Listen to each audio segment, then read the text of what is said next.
cold in here.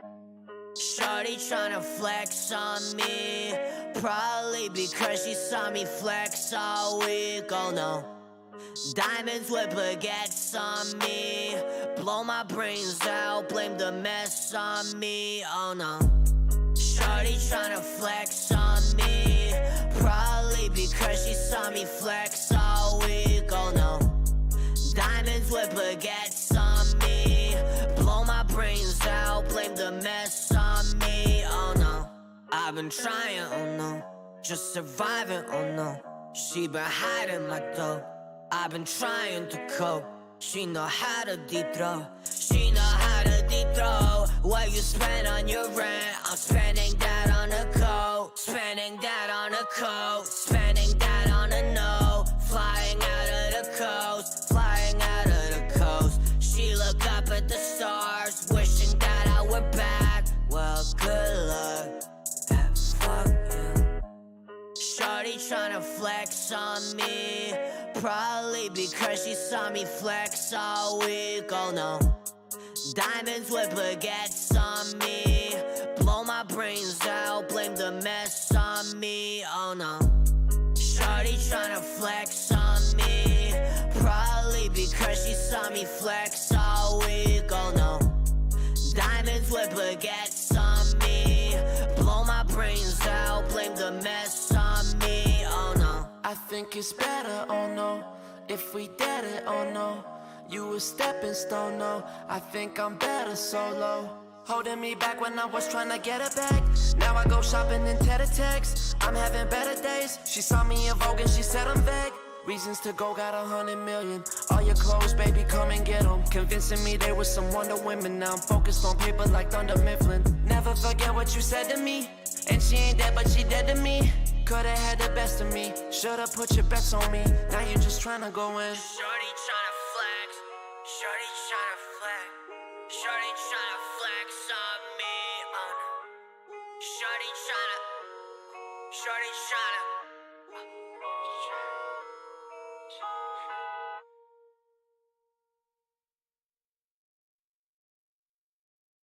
Going to my lawyer's office, he in there reading the Torah. Got a new girl with me, she told me I got a good aura. I might go buy a tour bus, all this dope over borders. I don't gotta shout orders, I let my bag do the talking. They must have thought I was Dora. Yeah, she asked me if I had a job, I told her sorta. It's a really long story, look, I don't wanna bore ya. Started off with a quarter, yeah. Things move when I say so. Coca, no soda. From the South Side to Diego. Hold up, never see me on one knee for a bitch. I'm not budging, it's never no wifing. Still take my enemies' hoes, they begging me no. Swiping, no swiping. Don't negotiate with the hoes I date. I don't compromise, I do fighting. Especially when they got some white on their nose and I already know it's no icing. Soon as I hit send on my end, you know she's already typing. I take it all with a grain of salt, cause I know she's just saying the right thing. She said this pussy is yours, I said get in, let's get it in writing. Yeah, one of my lawyer's office, he in there reading the Torah. Got a new girl with me, she told me I got a good aura. I might go buy a tour bus, all this dope over borders. I don't gotta shout orders, I let my bag do the talking. They must have thought I was Dora. Went to a Christian's mansion, he wasn't reading the Bible. 12 hoes all on him, I think that they his disciples. I got a concert in London, why is the West such a cancer? Had me feeling like Dora, I stopped the show till you answer. Channel it like Nickelodeon, yeah. They thought I would be a custodian. Now I'm teaching your kids from a podium, while you load up on sugar and sodium. What kind of favor you owe me in? She got high as the price of petroleum. Father, forgive all my sins, I was trapping out Cineplexodian. Trapping out Cineplexodian, I'm pulling off in a baby jack. Red bottoms call me boots now. Beam on them like laser tag. The money thing or the right thing. Too rich for Tinder, no swiping. No calling back, no wifing. I don't hit twice, lightning. Yeah. Yeah. What's in that backpack? Stack.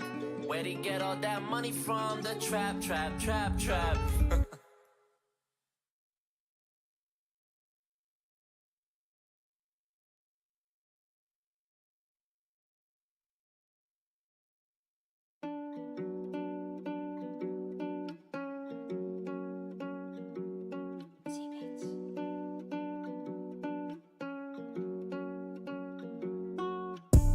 Quarter mil, half mil, but I'm not done. Empty out pockets, but I'm not done. When I pull up, bitch, give me my funds. Bitch, give me my funds. Audemars Prada, but I'm not done. Cartier Gucci, but I'm not done. When I pull up, bitch, give me my funds. Bitch, give me that. Get into it, vamonos. I've been living on the coast. The other day I caught a case and beat it like I caught a cold. They told me I was selling coke. That's a little on the nose. Y'all getting to it very slow.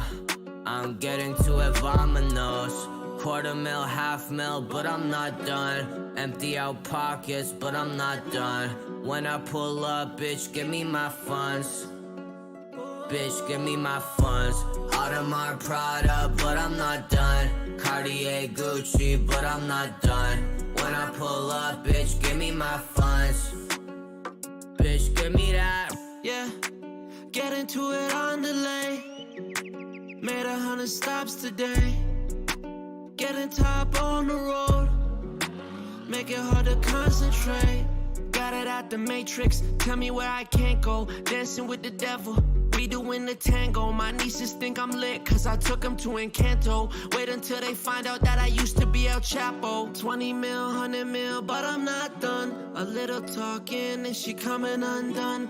Did what I did cause it was fun. When I walk in it's like da-da-dun-dun. Audemars Prada, but I'm not done. Cartier Gucci, but I'm not done. When I pull up, bitch, give me my funds. Bitch, give me that.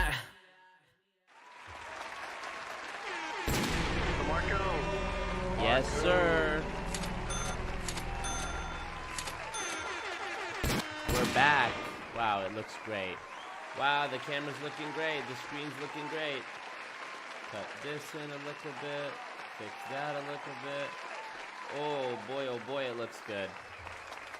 Boy, oh boy, she looks good, don't she? What's up, everybody? Hope you guys are all doing well. As you can see, still getting it set up. It's not a Marco stream if there's not technical difficulties, that's for sure. So we're back. You can all hear me good? Okay, great. It's not like this has been my job for fucking more than 3 years or anything yet, but at this point, what can you do? Hope you guys are good. Welcome back. Appreciate you watching. Please do us all a favor. If you're watching, just thumbs up the stream, bro. Thumbs up the king. It only takes 0.5 seconds to tap it on your phone or click it on the computer, and you'd actually be amazed. I know YouTubers say it a lot, and I never say it in videos because I think that's annoying to be like, hey guys, make sure you subscribe and thumbs up the video. But on a live stream, it actually does help like notify other people that we're live. So, you know, click the thumbs up in the ting, bro, and let's get it popping. I want to say what up to all you guys that are here. Test student, Bianca. People always ask me on my lives for some reason if I'm live or if it's pre-recorded. It's live, bro. It's live. I'm right here. I'm here. It's live. Bianca, Mac, Burner. Bianca's happy I'm back doing the MLM content. Thank you, Bianca. Real quick, before I forget, I added some new sounds to the soundboard. Hold on. There's this one. You're broke! That's Andrew Tate saying you're broke. Here's another one. You're fucking poor! and then I have this one. Billions and billions. Trump saying billions and billions. And then I have another one. Obama. Trump saying Obama. So, hey, dude.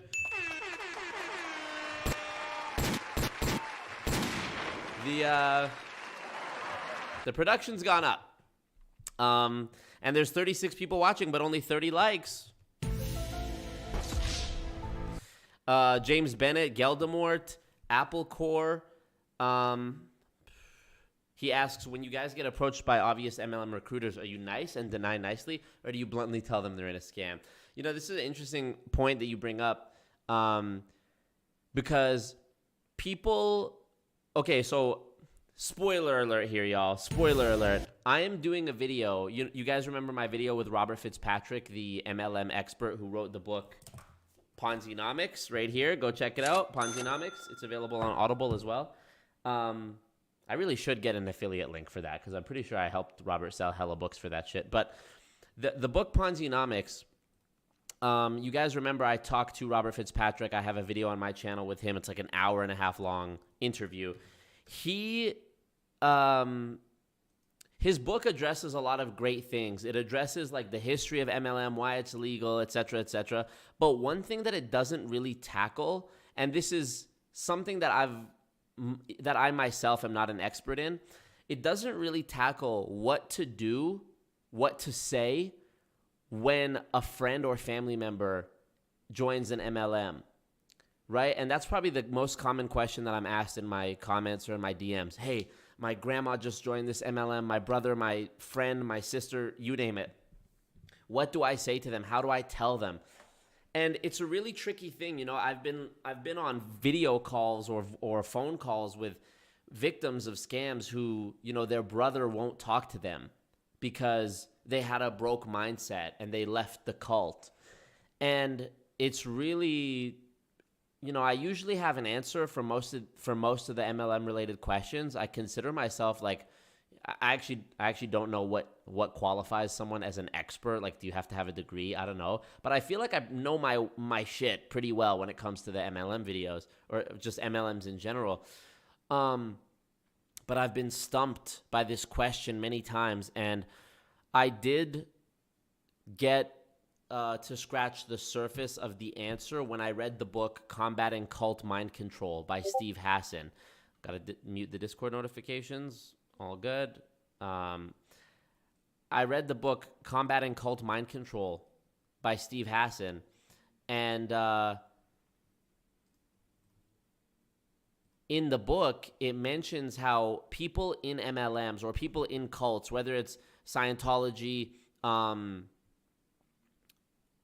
MLM, whatever it is, it's the worst thing you can do is to say to them, hey, that's a pyramid scheme, that's a cult, that's a scam. And unfortunately, when I was 19 and my best friend from high school joined World Financial Group and he brought me to a meeting, I remember telling him on the phone later that night because he called me and he was like, hey, bro, when are you going to sign up? When are you going to join?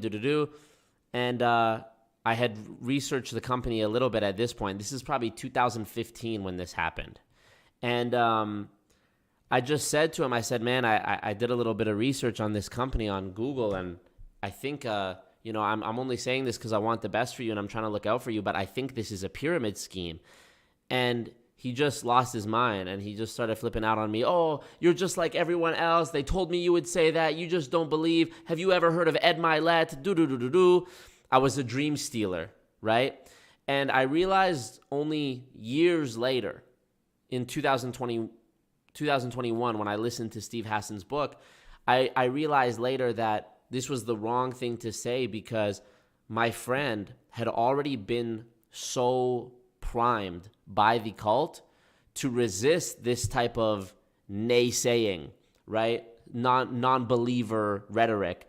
Because from the moment that you sign up to an MLM, after those first meetings, like the second, third, fourth, fifth, the deeper you go, the more and more they ingrain in your mind the idea that anyone who is not pro MLM or pro your MLM, pro the cult, is a dream stealer, a hater, a naysayer, negative, you name it, a hater. And so when you tell them, hey, I think it's a pyramid scheme, they automatically have like a knee-jerk defensive response because their mentor has told them, well, if somebody tells you it's a pyramid scheme, I mean, they don't know what they're talking about because at McDonald's, you have the owner, you have the manager, you have the assistant manager, the employees, the janitor. Isn't that a pyramid? They've been told all of this nonsense. That's what it is. It's fucking nonsense. They've been told all of these nonsense, false equivalences that brainwash them, for lack of a better word, brainwash them into being resistant. And you have to understand here, these people, they're not stupid. People that join MLMs are not stupid. I get comments sometimes from people being like, well, it's their fault if they got scammed out of all that money. That couldn't be me. I think people who say that type of stuff are either projecting from a place of it happened to them and they resent that part of themselves, or they fear that it could happen to them because they are also sort of curious about the business, and so they have that sort of rude response. But MLM, being in an MLM or in a cult, is not a reflection of a person's intelligence. It is a reflection of a person's desperation, in my opinion, because everybody has hard times. Everybody goes through, moments where they're not at their best financially, emotionally, whatever. Everybody loses loved ones. Everybody becomes vulnerable at some point or another. So that could happen to anybody. A lot of educated people join MLMs, successful people. If things happen in their life that are traumatizing enough, that when they're not of sound mind, they can be taken advantage of. Okay.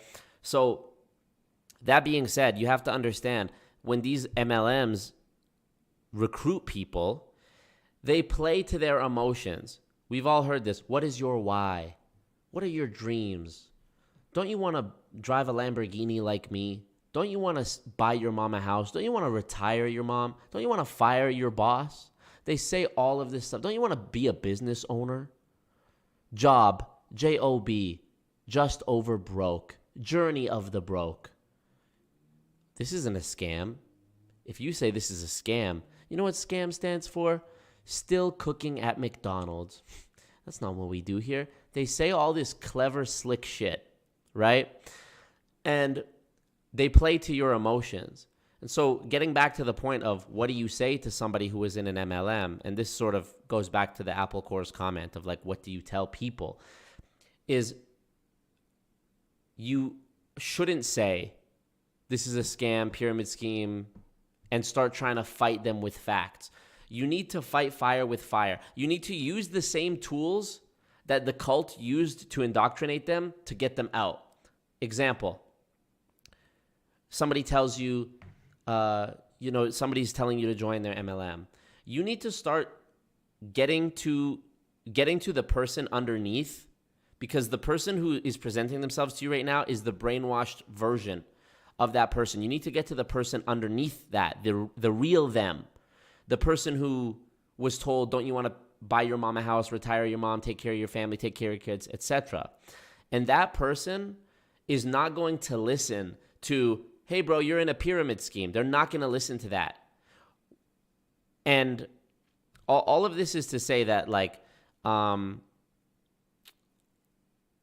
I talked about when I started this about how I had Robert Fitzpatrick on the channel. I am doing an interview. I don't have a date yet, but I am going to be doing an interview similar to the Robert Fitzpatrick one with Steve Hassan. If you don't know him, Steve Hassan, Hassan, not Hassan, Hassan. He is, as far as I know, the #1 cult deprogrammer in the world. He wrote the book Combating Cult Mind Control, and he also wrote the book Freedom of Mind. And I just ordered a copy of Freedom of Mind. This is the book that actually tells you how to deal with somebody, a loved one or a friend who is in a cult. And that's the book that I need to read if I really want to be effective going forward in having these conversations with people. And I think having him on the channel, having him in a video is going to be so valuable, because like I said, that's probably the #1 thing that I get asked on Instagram DMs, YouTube comments, is my friend joined this, what do I say to them? And I don't have that answer. And so I'm grateful that there's this resource out there that I can study. But vaguely, from what I understand thus far, it's you have to, and by the way, Steve Hassan does this for a job, aside from being an author. People, families will hire him to basically unbrainwash a relative who's been brainwashed. And the way that he does this is not by going at them with numbers and facts, because we can do that all day. All of us here know that 99% of people who join MLMs lose money across the board. The data shows you that. And that's true of every MLM. There's no exception. So if that's the case, you're not going to sway a brainwashed member with stats and numbers. They're just, if you tell them 99% of people lose money in MLMs, they're going to say something that is false back to you. They're going to say, well, what about people whose restaurants fail? Restaurants have a pretty high failure rate. Does that mean they're scams? 50% of people get divorced. Does that mean marriage is a scam?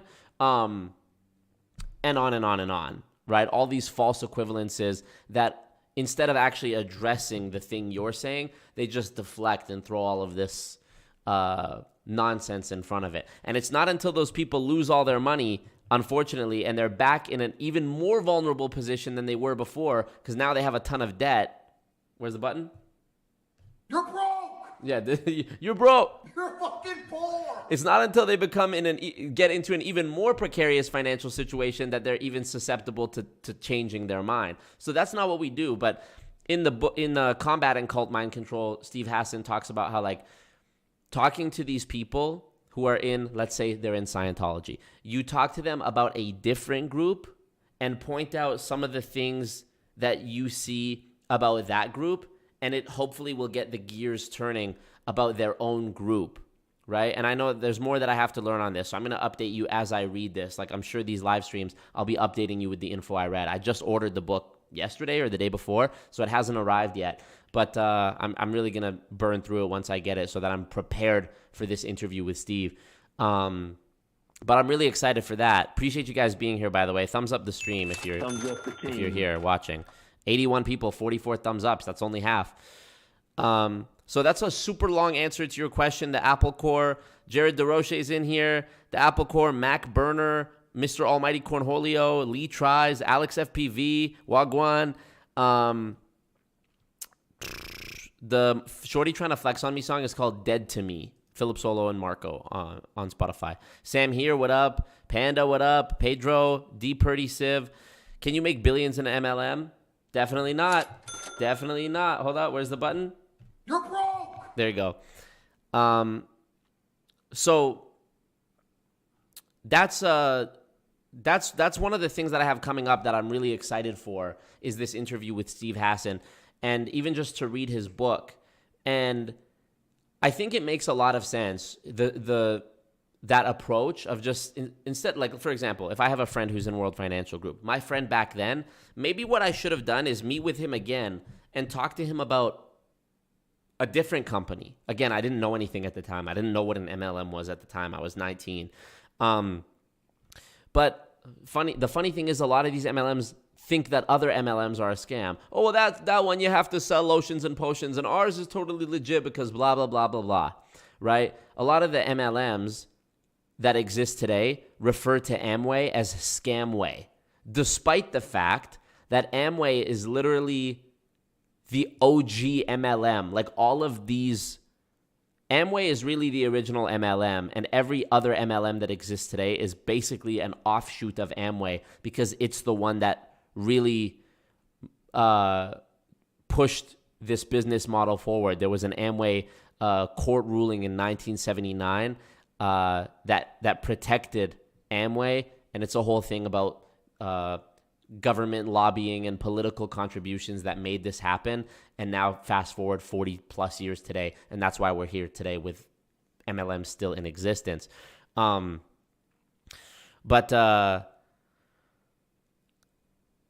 Yeah, they all call Amway Scamway, even though they're operating in the same business model. And so it would have been a better thing to sort of talk to a person in, any MLM, a WFG, for example, and talk to them about some of the things I saw in a different company and some of the things they say in different companies, and get them thinking, oh, well, that MLM is a scam. Okay, well, here's what they said in that one. And you know that the thing that they said in that one is exactly the same thing that your friend heard in theirs. So, yeah, very excited for that. Very excited for that. Let me catch up on these comments with you guys here. I don't want to fall too far behind. Sam here says, say poo-poo pee-pee if live. Poo-poo pee-pee. Also, if you guys want to support the channel, there is a couple things I'm excited about. Obviously, you can hit the donation link that's pinned, the pinned comment in the chat. I'm trying to upgrade my setup a little bit here to get rid of some of those green lines and that green fuzz behind me because of my lighting. I only have the one light on this side, so I need to compensate with another light on this side. But also, I have updated all of my YouTube memberships. So if you look down there by the chat, there's the money sign icon. And if you click it, it says you have a few options: super sticker, super chat, membership, membership gifting. Super sticker and super chat, it's just a donation. Membership is a membership for yourself, and membership gifting is it's like Twitch subs. You can gift subs to other users. And the memberships have all the exact same perks as my Patreon, but you might want to opt for the YouTube membership because it saves you from having to go to another platform like Patreon, downloading another app or making another account or whatever. And the YouTube, with the membership, you get access to the special emojis here in my chat. If you click that, if you click the emoji icon next to the super chat, you can see there's a bunch of different icons under the Always Marco tab. There's a Heartage one. There's a Pyramid Scheme one. I'm going to be adding more as well here. There's a Jessica Alba one. Hello. And yeah, if you're a member, you have access to those emojis, and you have access to all of the perks that I have on my Patreon. Plus, you get access to the members-only posts that I make on YouTube on the community tab. Plus, you get access to all the new content a day early. Am I missing something else? Plus, you're supporting me. I don't know. There's something else I'm missing, but consider checking that out if you want to support this this mission here. Okay, let me catch up on your comments here. Appreciate you, Rainley. What up, Silicon Valley? Hey, yo. Definitely get your refund, Rainley. It's not a pyramid scheme. It's a triangle plan. Totally.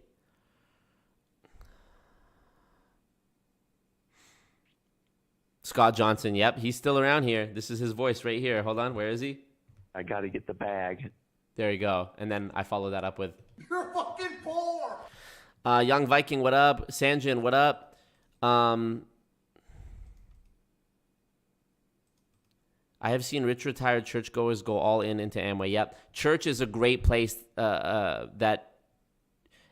church is one of the main places MLMs use to recruit people, because if you're already part of a faith-based community where asking critical questions is sort of frowned upon because you're just supposed to roll with it like a church, not saying no disrespect to anybody's religion, but faith is defined as believing without evidence, then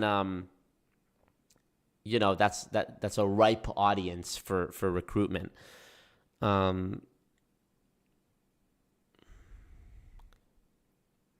Still confused about money. Yes, scam. Still confused about money. What up, Bam? What up, Jared? Forex trading, as far as I know, Rainley, even the most successful professional traders have a very low success rate. So it is very difficult. Sean Wesley, what up? He says, the MLM Grim Reaper is back, baby. The world needs you more than ever. Thank you, bro. I appreciate that. Thank you. It's Dan's. It's coming soon. I'm working on it. MLM, many losing money. Yeah, mom lost money. Thumbs up the stream, by the way, guys. Come on. Can we get the thumbs ups going? Max says, I had a friend who tried to make me join an MLM. It was ACN. I was so close to joining, and I stepped back and looked at it more clearly. I haven't heard from him to this day. Isn't that spooky? Dror Shapir, what up? By the way, I want to hear your guys' MLM stories. Like, if you were in an MLM, and before you hit me up being like, I was never in one, but some guy hit me up at Walmart, I don't want to include those stories. I want to include stories from people who were in it for like a little while, at least 6 months to a year minimum, because that is where I'm able to really highlight and showcase the effects that an MLM has on individual people. In my infiltrating a pyramid scheme videos, with the exception of Fidel, I have never really had the room in a 30-minute video or whatever to really flesh out the damage it has on people. And even if I did, all the MLM shills would just be like, oh, well, sorry, that guy had a bad experience, but that's just one person. But with this new series, Multi-Level Misery, and I appreciate you guys showing love on the first episode. Go thumbs it up if you haven't. Watch it if you haven't. She had a crazy story, that girl, Eli. Shout out to Eli being on it. That is a series where I can keep giving you guys content consistently that is about this topic of MLM and it keeps you guys satiated until I'm able to drop the more research intensive infiltrating a pyramid scheme videos, which take a lot of time researching, a lot of editing, a lot of fuckery.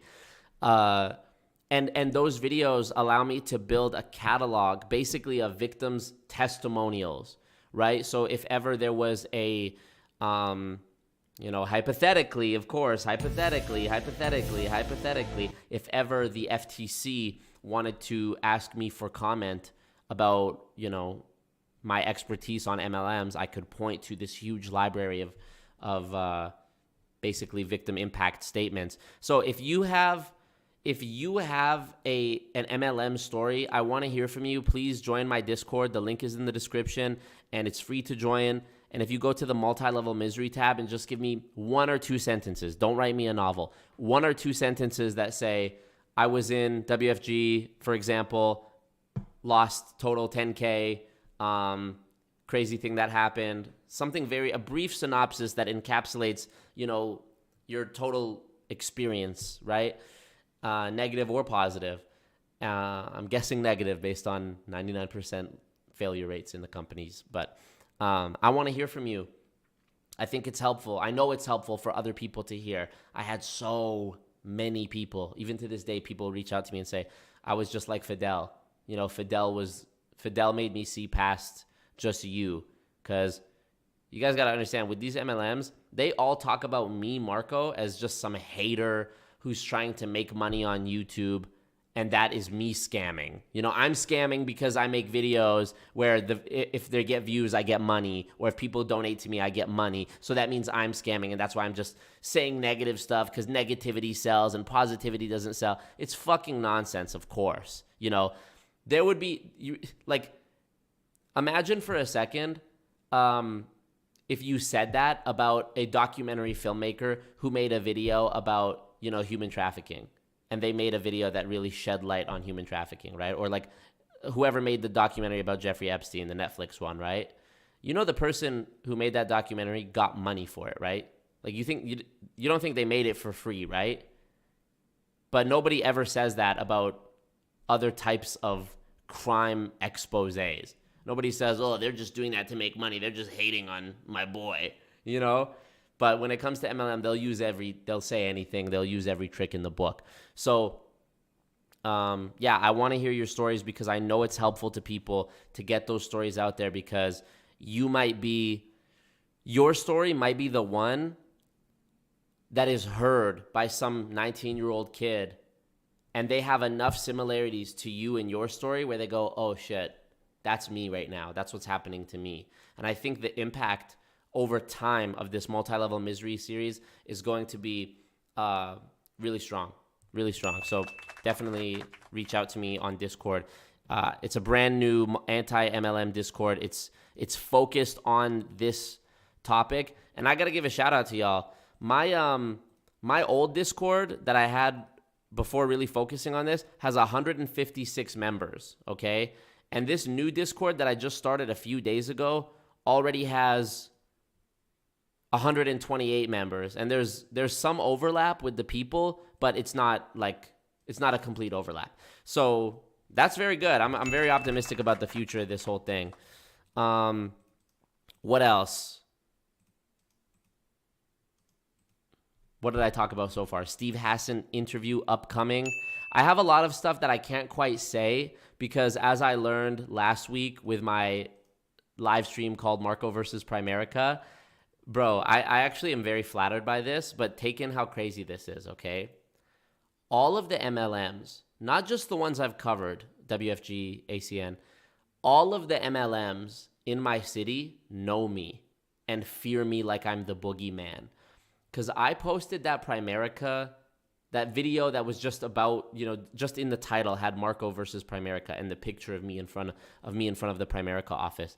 And, bro, you would be amazed how quickly word spreads that I'm even talking about a company. And I haven't done this content for a year.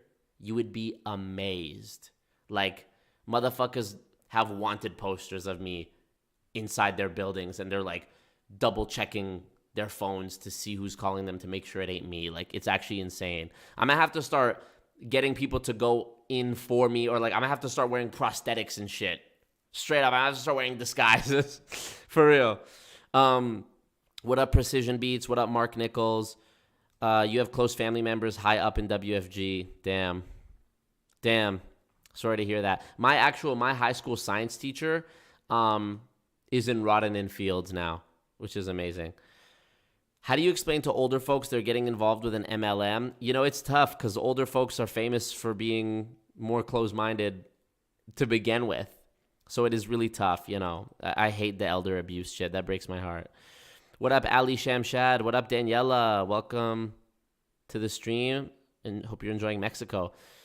Demani, what up? Marco, not just any church, but particularly the black church. Oh, interesting. I'm not, well, as you can guess, I don't have experience with the black church. I would love to join a black church, though. Just purple and gold robes, singing gospel. They have the best music, you know? The organ going crazy while the preacher's like, ah! I love that shit. What up, Sam Martinez? What up, DJ? I already explained why I decided to go back to the MLM content in a new video on my channel called MLM Update. So go watch that. You were in Market America for 6 months. Yeah, crazy. The CEO of Market America, J.R. Reidinger, actually just passed away a few months ago, and he was featured heavily in the John Oliver piece on MLMs 6 years ago. And you know what's fucked, man? Market America has had celebrity performers every year. Like, Kim Kardashian, when J.R. Reidinger died a few months ago, Kim Kardashian posted, being like, oh my God, I'm so sorry. Like, rest in peace. Like, this motherfucker's ties went up high. And I even found video. I'll show you this right now. This broke my heart when I saw this. Ready? I'm going to share the screen with you guys after I pull this up. This really made me sad because you know the influence that celebrities have. And unfortunately, celebrities will do anything for a check most of the time. They don't really do their research. They just think they're doing something for a company. But this one really hurt me, okay? And this is not the first time he's done this. But I'm going to show you this, okay? Hold on. I'm pulling it up right now. Okay, this is Jamie Foxx, one of the most talented people in human history, one of my heroes. It's 2017. This is the 25-year anniversary of Market America Shop.com.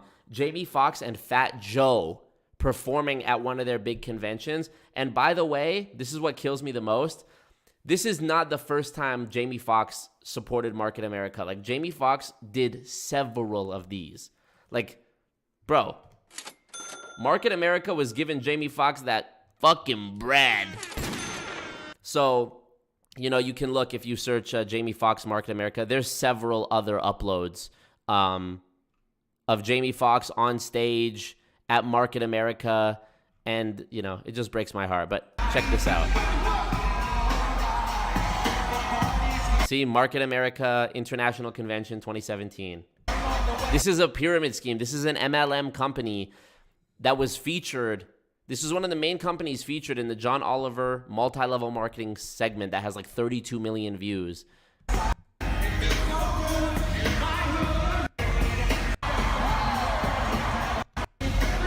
See, there's J.R. Reidinger right here.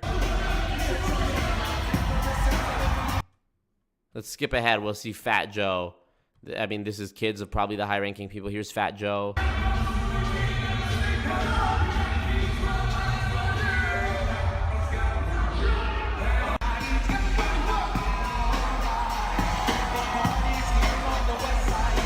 Why can't I skip ahead?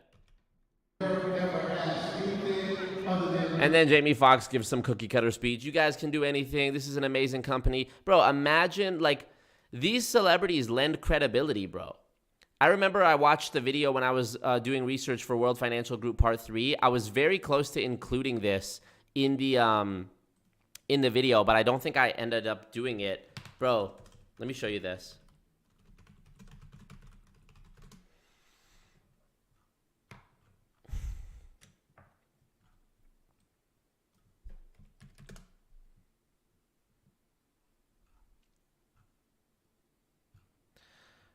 I can't find the video. I don't want to waste your time looking for this. But it's a video of Muhammad Ali when he was like older at an MLM convention for, I think it was like Transamerica. Muhammad Ali, Transamerica. I think that was it.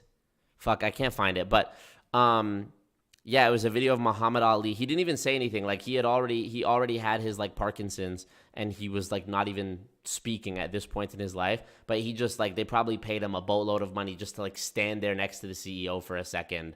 And of course the CEO standing next to Ali says some cookie cutter shit like, and we're a company of champions, so we have the greatest champion here, Muhammad Ali. And as you can imagine, people's fucking heads exploded. And, you know, isn't that insane? Isn't that insane?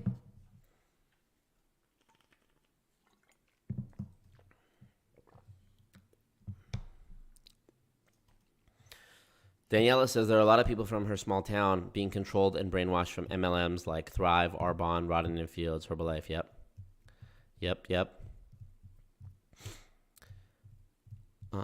I should go back to the Heartage office, bro. I mean, you know what? I might do that just for a video, just like a Where Are They Now segment. You know what, too?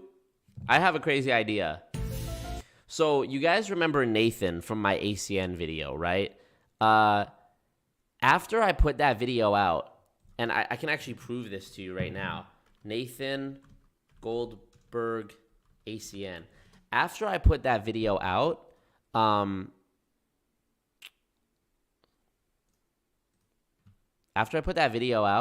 ACN removed every trace of Nathan from their website and their Facebook and their social media, etc., etc. Dude.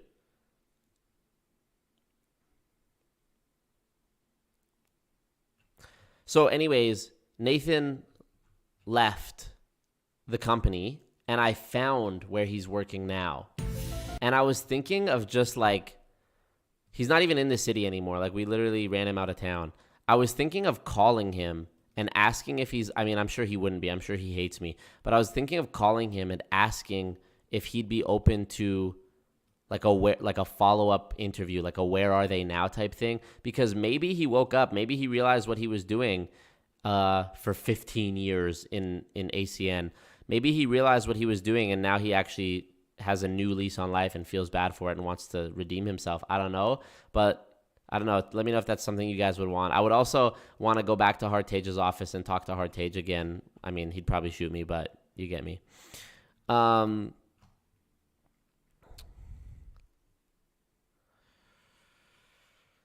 Also, you know what's a new thing that I've been doing with the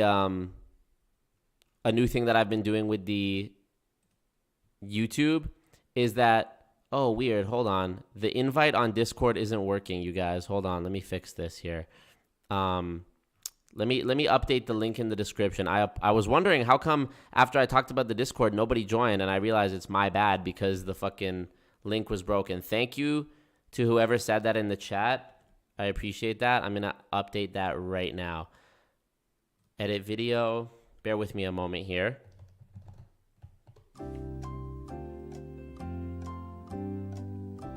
There we go. Okay, it's fixed. The goals, man. It's fixed. Okay, let me see what was I saying a moment ago? Oh, thumbs up the thing.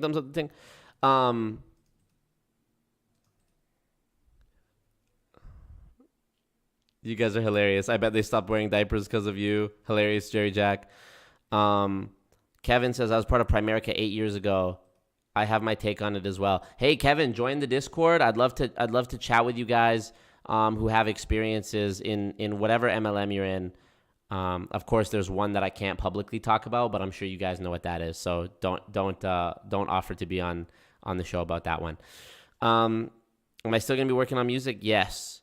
I can go to an interview as Kip Kirby, then rip off the mask like Scooby-Doo. Hilarious. Thank you, DJ. Snowy has an interesting comment. This actually ties into something I was thinking about earlier. By the way, guys, 15 of you haven't clicked like on this. Can you believe that? And if you did, I know we'd get to 100 viewers, so hit that up. Snowy says, You should host anti-MLM events where you speak on colleges or something to spread awareness, and you could incorporate comedy. You're a great public speaker already. Thank you, Snowy. This is an idea that I've had. Basically, my idea is once the channel has a little bit more of a catalog built up, once I drop my next infiltrating a pyramid scheme video and a few more MLM multi-level misery videos and a couple more, interviews with experts about cult mind control and the legalities and whatnot.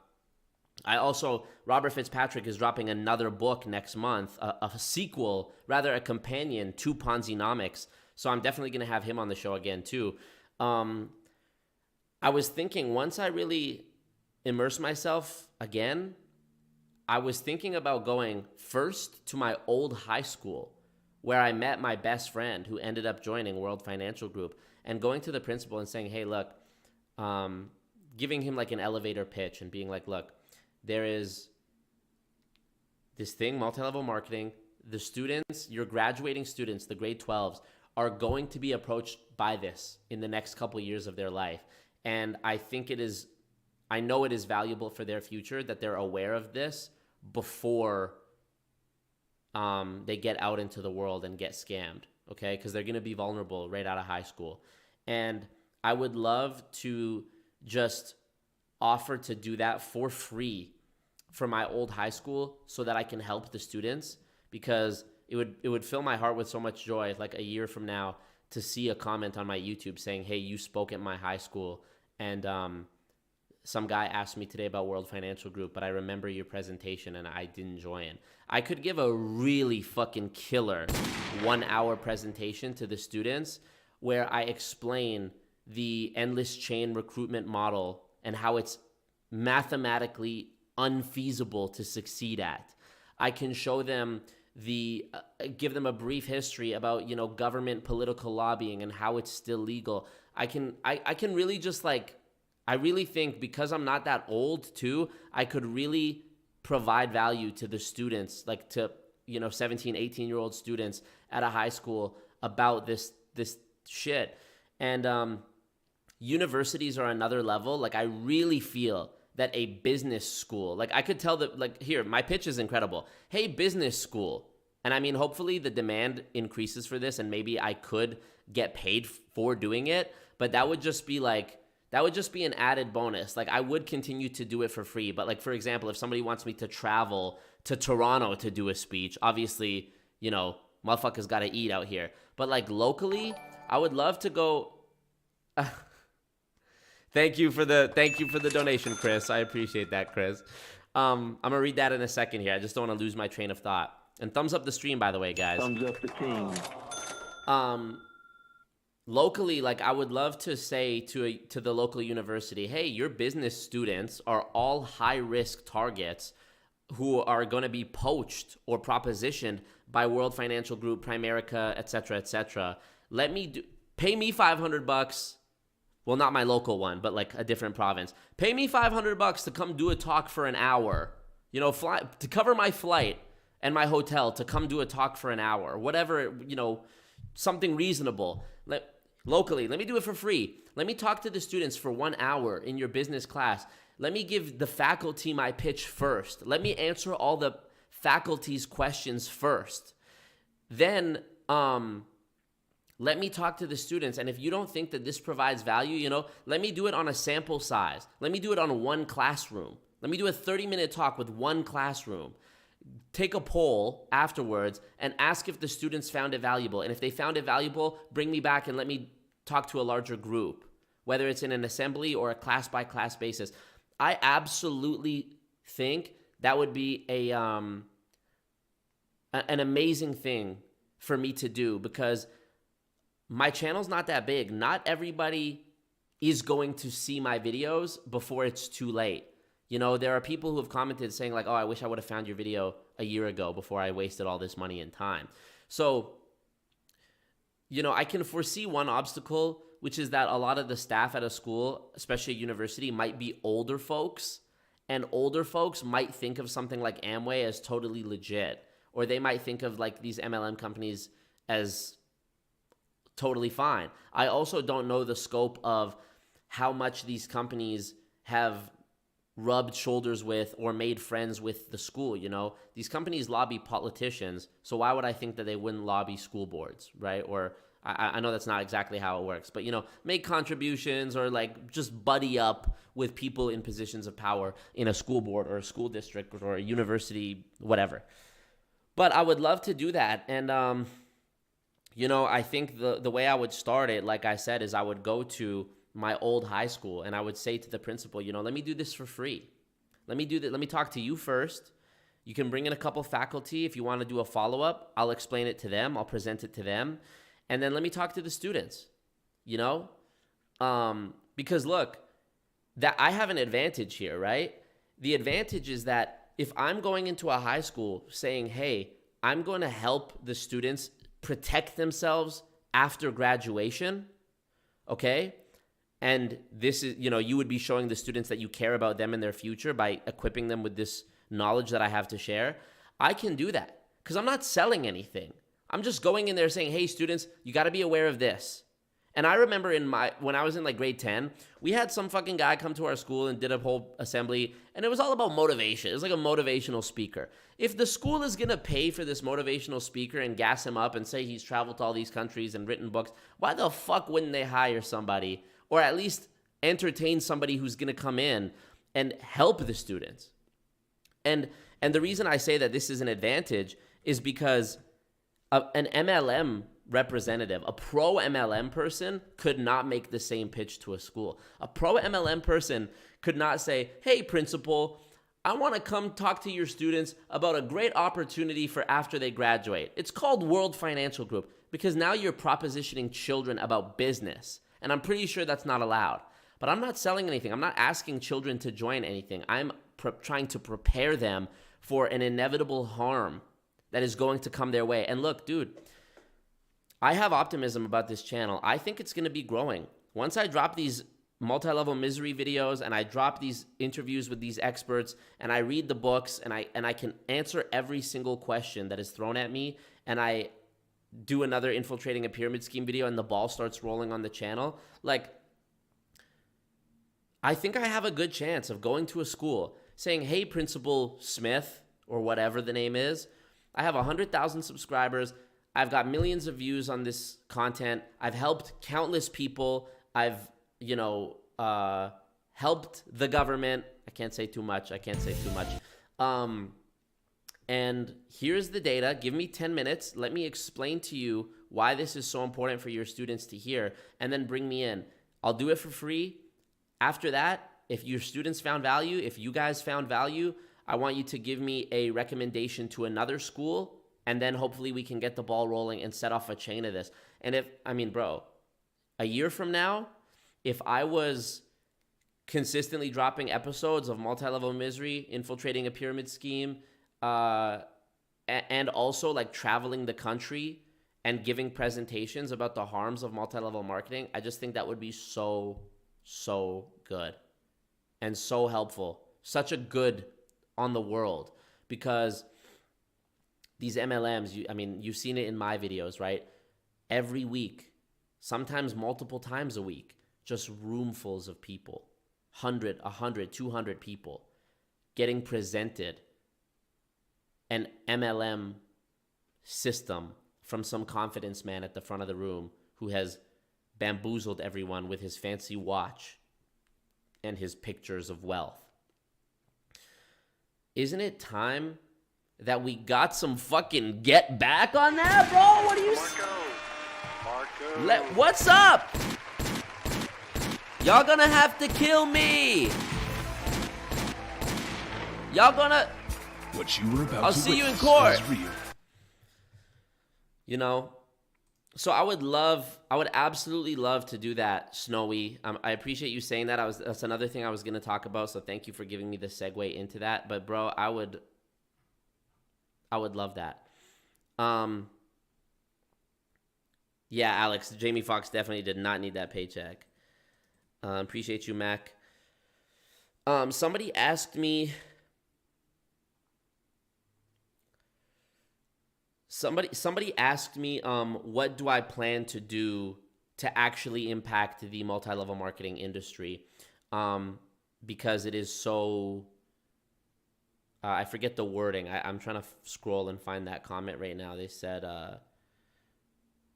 I can't even find it. But somebody asked me, what am I actually planning to do? Because it's going to require like legal action, like a legal body in order to affect that. And obviously, you know, I'm not a lawyer. I'm not able to do that. What I can say is this, right? And this is to keep it so simple for all of you who don't know this history and haven't read Ponzinomics and whatever, okay? You guys all watched the fucking CoffeeZilla Sam Bankman-Fried investigation, right? We all know about FTX and Sam Bankman-Fried. We all know about Bernie Madoff and his Ponzi scheme. Things that appear legit can exist for years and years and years and remain legal while operating totally illegally the entire time. I talked on a previous stream about a gentleman named Harry Markopolos.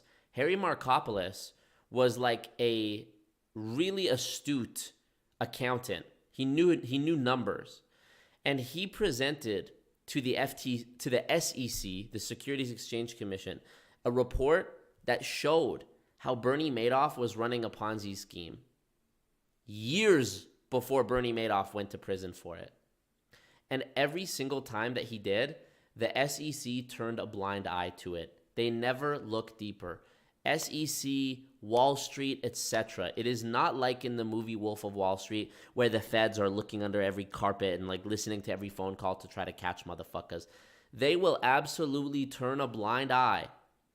And Wall Street, it's in their interest too. If a company like Primerica, for example, Primerica is listed on the stock exchange. It's a publicly traded company, right? Motherfuckers don't care about the inner workings of its multi-level marketing plan. Thank you, Alex. They only care whether it generates profits or not. It is a public company. It has shareholders. That's all it cares about, okay? And these companies spend absolutely exorbitant amounts of money on lobbying. I was just shown today, I had a meeting with a colleague who's I'm not going to say who it was, but this gentleman has been doing the anti-MLM work for like 4 decades. And we were on Zoom today, and he was presenting me this graph. And the graph shows the percentage of total revenue that MLMs spend on government lobbying compared to other companies, okay? And the one MLM that was, one of the MLMs that was listed on this graph was contributing something like 0.01% of their total revenue on lobbying, compared to a company like Meta. So consider this. Meta, Pfizer, these were 2 of the companies that were listed on the graph. Both of them make more than any MLM company, okay? Think Meta. Think about all of you've heard of so much controversy around COVID, Facebook, election tampering. You've heard all this type of stuff when it comes to both those companies, right? And the amount that they spent of their total revenue on government lobbying, despite making more than these MLM companies, was so much less. It was like one of the graphs for the MLMs for how much they spent was up here, and then Meta was like down here and Pfizer down here. So, in regards to the question of like, what is my actual plan? This is an industry that has been so bolstered by many, many things. Government lobbying, countless dollars over the past 40 some years since the 1979 Amway decision. A lot of these companies are so deeply rooted in like small town America. They have, they funded schools and parks and whatever. They do a little bit of good so that they can continue doing a lot of bad. And this protects them in many ways, in just sort of the, in the minds of the people who live in the towns it's affected by. Also, me and Robert Fitzpatrick talked about this in the interview on my channel, is like there came a point in American culture decades ago where capitalism just became cool. You know, capitalism, we live in a capitalist society. It's driven by that. We are driven by music videos where rappers flaunt their wealth and Instagram posts where everybody tries to look perfect. Jordan Belfort, Wolf of Wall Street, Gordon Gekko, Scarface, etc. And these MLM companies go on stage at their conventions and they go on Instagram and they say something that we all like to see. It tickles our fantasy of like, oh, well, if I was rich or whatever, maybe I am a bit curious or whatever. So there's many obstacles in the way in terms of getting, like, affecting actual change. My plan is this. Hold on, I'm going to open the window. It's too warm. What my plan is, you know, I was talking to my colleague today, and he said, this is a company that's not just going to go away. I'm not going to make some YouTube video that gets millions of views, and all of a sudden the government goes, all right, shut them down, boys. I mean, bro, James Janney's video about MLMs has over 2 million views. John Oliver's video about multi-level marketing has 32 million views just on the English dub. Forget all the re-uploads and clips in the Spanish version and whatever. So it is beyond that. I have a plan, though, and it is a plan that has only ever been executed once before, and it was by me. And it's a plan that works. I can't say the one time I did it before. If you've been following me for a while, you know what I'm talking about. You know what I'm alluding to here, okay? I can't speak openly on it. But in my experience, there has never been an actual online concerted effort to report a company or companies to the FTC. Years ago, the FTC introduced this thing called the Business Opportunity Rule, or the BizOp rule, okay? And it was designed to protect people from fraudulent business opportunities, okay? Basically, the rule, and I talked about this in my ACN Part 2 video, the Business Opportunity Rule. The Business Opportunity Rule would require anyone who is promoting some sort of work for yourself business or gig, it would require them to give a disclosure to the person they were recruiting or hiring. It was a short, like, one sheet, right? Where you would have to disclose what was the average payout of people in the company, what was the revenue. Simple things, like simple transparency disclosures, okay? Nothing crazy. And when this was introduced, the MLM industry, the Direct Selling Association, that's their lobbying group, the DSA, they mobilized thousands of people within that industry, the MLM industry, to submit like a letter, like a template, right? Where you just sign your name, basically like a petition, but like a letter, like a template.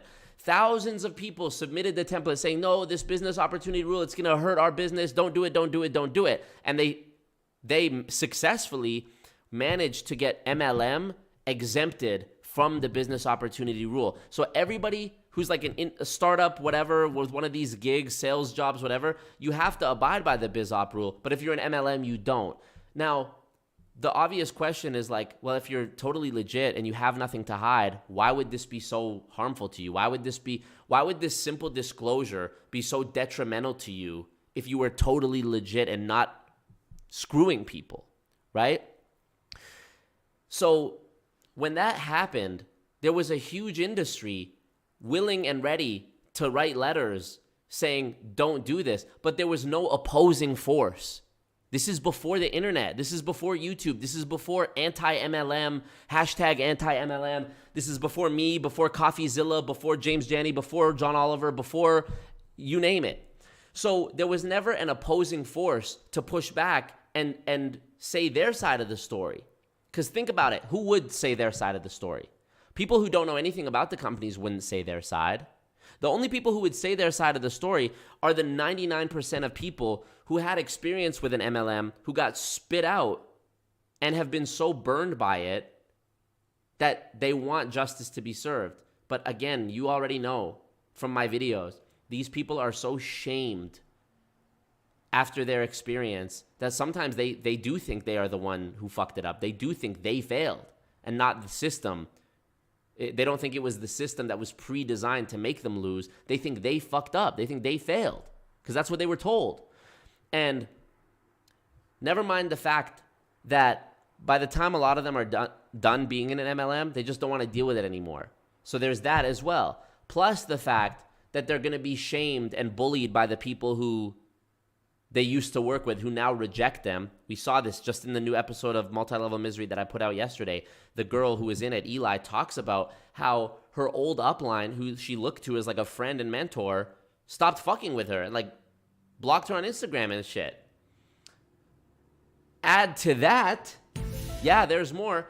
Add to that in a lot of the agreements that MLM recruits sign when they join the company, hidden among those documents is a non-disclosure or non-disparagement agreement, which actually supersedes your right to free speech and says that if you say anything bad about the company after you leave, you could face legal action. So there's a multitude of reasons why people would not try to report or fight back or make a public comment about multi-level marketing and the harm that it does. And there's a multitude of reasons why the pro MLM people would do that. And there's nothing stopping them doing that. Because after all, they are legitimate businesses. Wink, wink, cough, cough. Okay? So my plan, and I know I'm going in a long-winded explanation, but this is all necessary to understand for you to understand what I'm going to say. Back in 2021 in the summer, I believe, at least I believe that I'm the first person in history to call a large audience of people, a large group of people, to actually not just post an Instagram or a YouTube video, but to actually go to the FTC's website, click the report fraud button, and talk to the feds about their experience, okay? And I can't give you an update on this. I can't say anything about this situation, but I want you to know that that was not for nothing. So here's my plan. My plan is to continue doing the work that I'm doing, continue interviewing experts who can help educate the public on what this is, continue interviewing former MLM members so that we can flesh out the picture of the harm, the acute harm that these companies cause to individuals.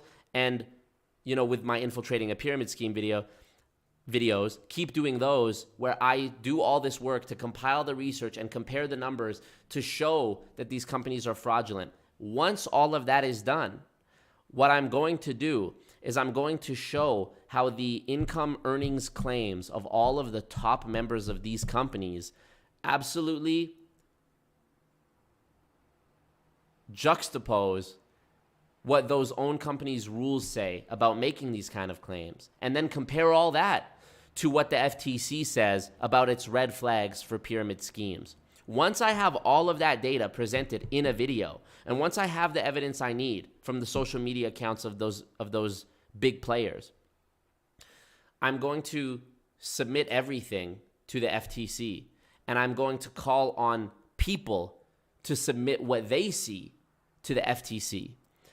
And a lot of people, they just don't think that nobody's going to listen to them. But I promise you, they will listen. But we also have to like do our part.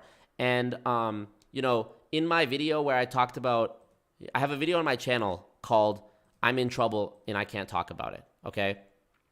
In that video, I showed this report from, 2021, June 2021. And it was about the FTC voting on a review of the business opportunity rule. I also showed, because they wanted to look at it again, I also showed how there was an issue. Hold on. FTC statement. Here we go. I'm pulling it up.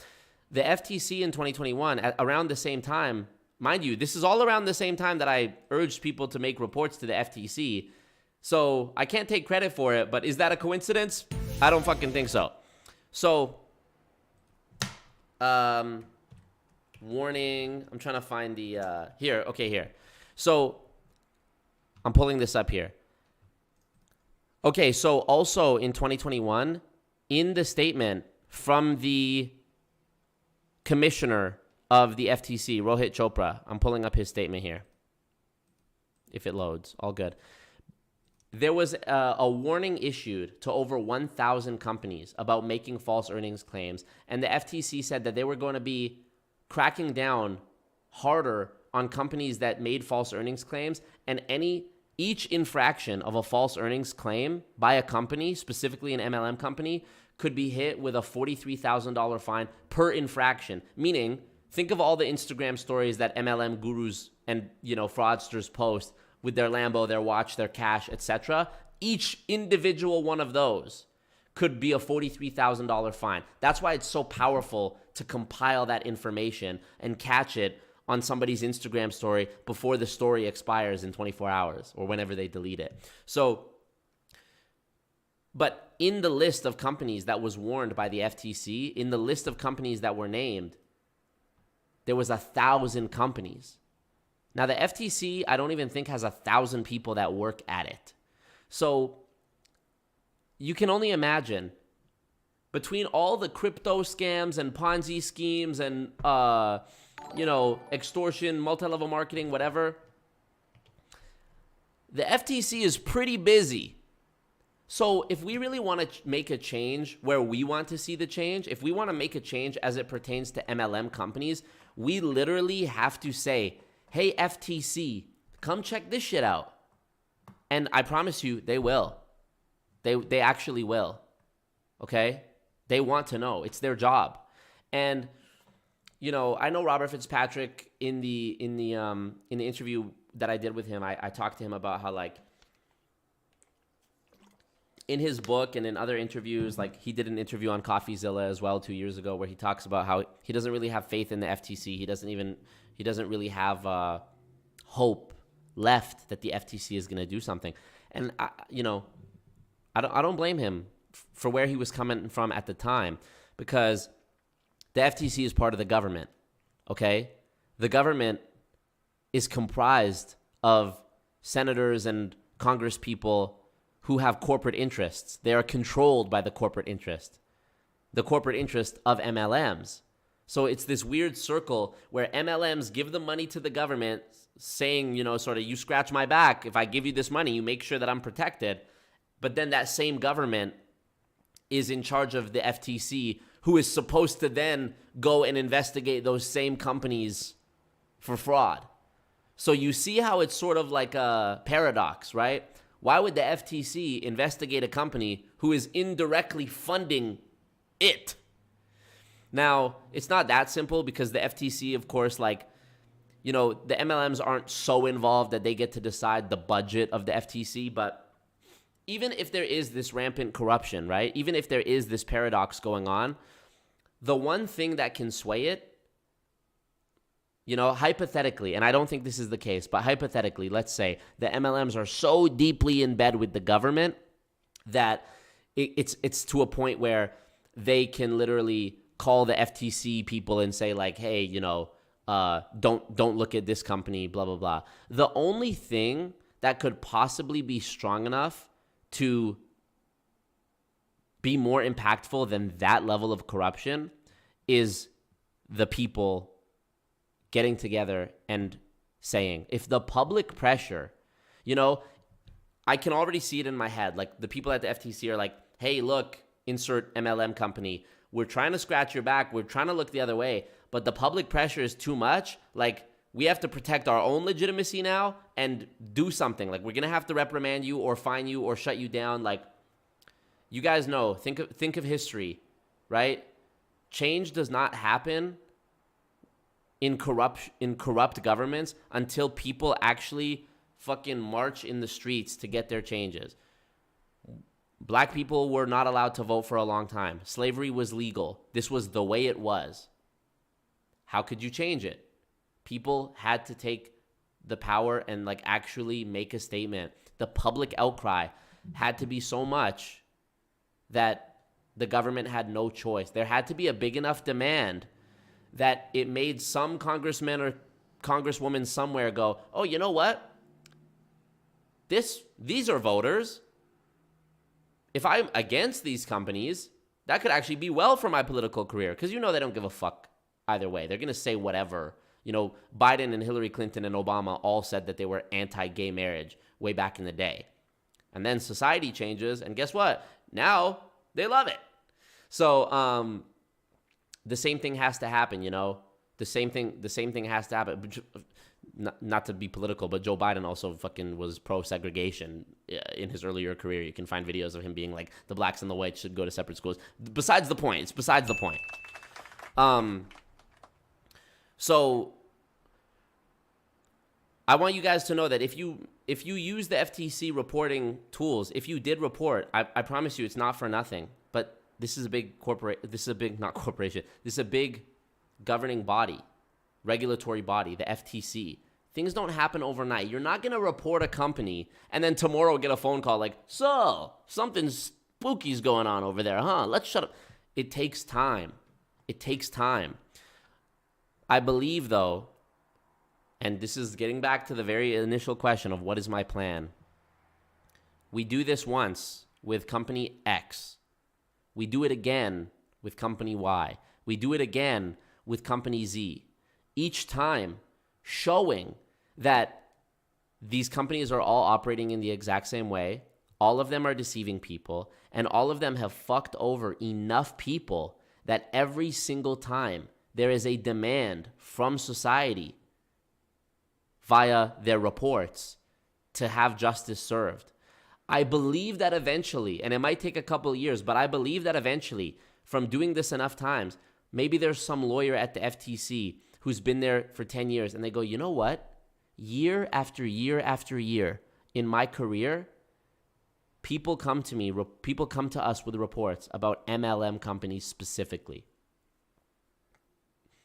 When are we going to actually kill the problem at its source instead of just chopping off all these little branches? Because that's what these companies are. They're all little branches of where it all started, which is 1979 Amway.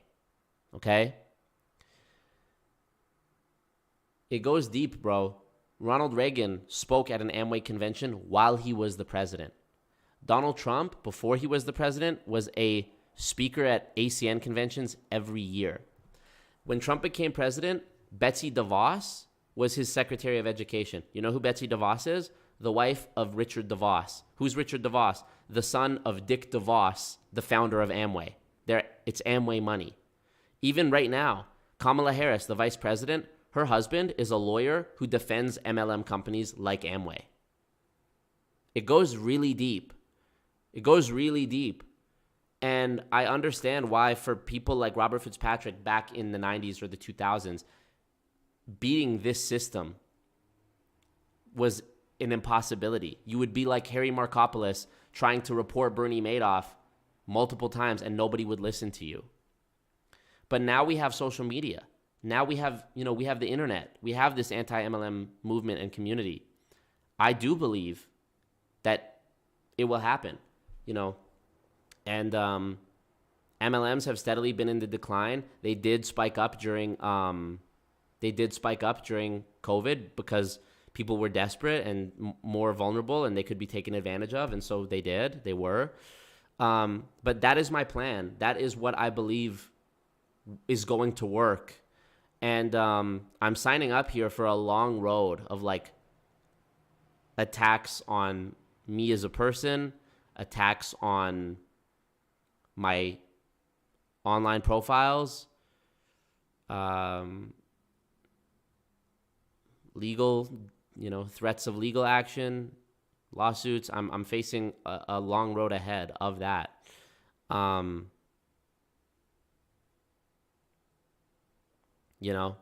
So that is the plan. That is my plan. And I believe it can work. I just need to do my part to get the information out there and actually get the awareness out there and let people know that that they shouldn't be scared and that they're not alone, from the experiences they've had. And once my colleague was saying today on the Zoom call, this is not something, you're not going to find the silver bullet and shoot it into the head of MLM, and it's going to fall over. This is a industry that is going to, you know, the saying death by 1,000 cuts. It's like an ancient Japanese torture method where you kill someone by just cutting them 1,000 different times. This is a battle that's going to be won with 1,000 cuts. Each MLM being reported is a cut. Each MLM being shut down is a big cut. It's a poke. And this is how it's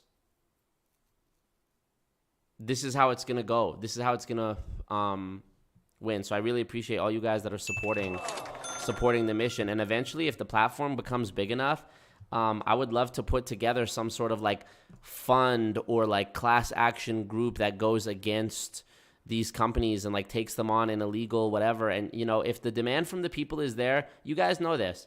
There was not a pro-gay marriage politician until the demand for gay marriage being legalized was so great that it was actually a negative for the reputation of the politician to be against it. Do you understand what I'm saying? You can imagine 60 years ago, 70 years ago, there was no politician that was pro black kids and white kids going to the same school. That seems ridiculous now, but follow the money. You know, they're going to go where the money goes, and the money goes where the people go. And the people just need to not go to MLM. And so that's, honestly, bro, I believe that I am like, and I'm not saying this in any sort of like way that big ups myself. I'm just speaking from a purely historical like lens. If I step back a minute, I know that what I'm doing is right. I know the numbers. I know that this is a fraud. I know that this is a scam. I know that this is an evil system. And I truly believe we are going to look back in 50 years when I'm an old man, and I hope it doesn't take that long. I hope it can happen while Robert Fitzpatrick is still alive and Doug Brooks is still alive and all these people who have been doing the work before me are still alive. I believe in the future we are going to look back on the fact that MLMs existed for so long. We're going to look at that and be like, God damn, that shit was really around for 70 years, 80 years. The same way we look back and go, wow, slavery was really a thing for 400 years. Like, that's fucked. I absolutely believe that. And if you think I'm crazy or you think I'm a conspiracy theorist, again, there's an arena right now with the letters FTX on it. A legitimate arena with the letters FTX on it. Okay? So, I accidentally skipped that. Thank you, Abby. Bless your voice. Thank you, Abby. I appreciate that a lot. There was a couple comments too that came from David on Streamlabs as well. I want to read those. So thank you to David. And yeah, I mean, look, dude, I do have optimism. I do have faith. I do have hope that this industry will be defeated in time. I really do. I can't read that out loud, David, but yeah, definitely, you guys report fraud to the FTC. And I'm actually impressed with how good their website is. Like, you expect a government website to be like something that looks like it came from the 90s, but no, it's actually very fluid and they do follow up. Also, Alex dropped $3 and said, keep it up, man. Thank you, Alex. I appreciate that, bro. This is a first-time donor from Alex, too, so big up to you for that, Alex. Yeah, I also... I hope this isn't going on too long, but I also wanted to show you something as well, to give you a demonstration of like how easy it is to disprove the numbers in an MLM. Let me look at your comments though. I'm behind on the comments and I don't want to skip past it. I want to read you guys' comments, so let me check it. Thank you, Snowy, for the compliment on my videos.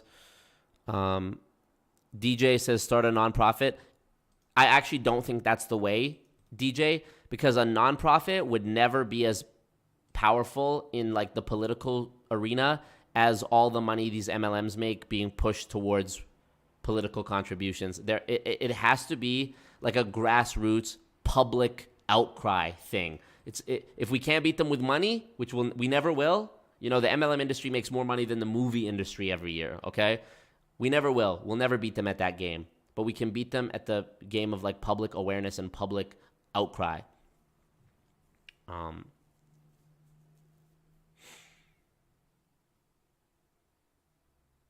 reading your comments. Don't think I'm ignoring you. I'm skimming through and reading the comments. Saul, thank you for your comment. I see what you're saying. Appreciate you, Ed Tyler. Thumbs up the stream, you guys. Appreciate, we got over 100 people. I appreciate you guys' watching and liking and all that.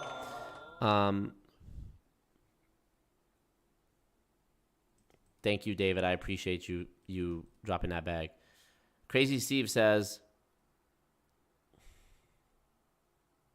the main problem is if you don't fuck with the government's money, they don't give a shit. You're absolutely right.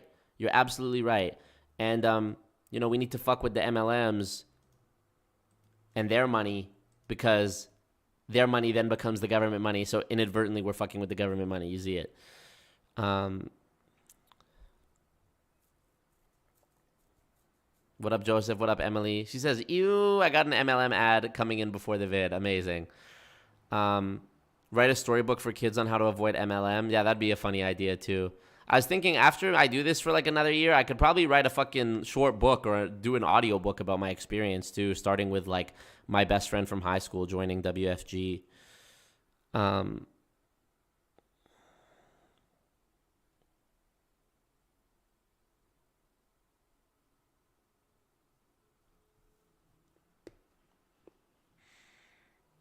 Kinka says MLMs are bad. Couldn't agree with you more, Kinka.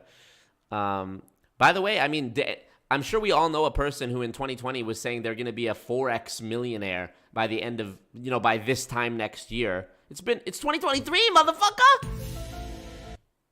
Where are all y'all 2020 and 2021 4x crypto Bitcoin bros at?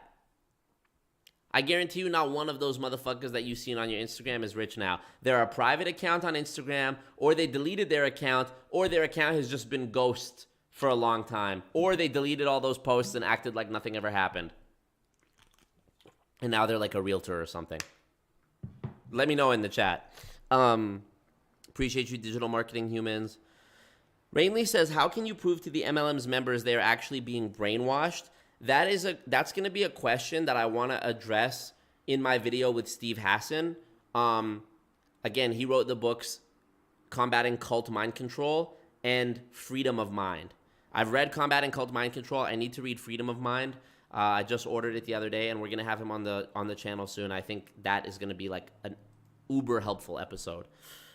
Again, if you guys have an MLM story, if you guys were in one and you want to share, join the Discord, link in the description, and write me a 1-2 sentences in the multi-level misery tab, because I want to hear your stories, and I want to talk to you guys, and I want you to share your stories to help other people.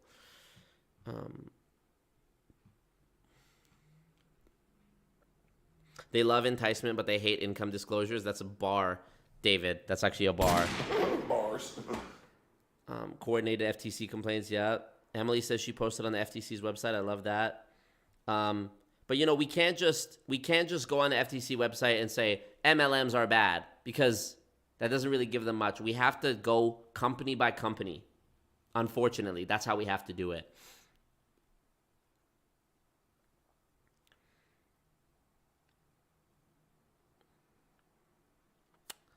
Let's see.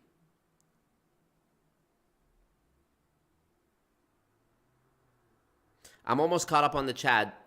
Just bear with me a moment here. Thumbs up the stream. In the meantime, we got 125 likes. I'm catching up here.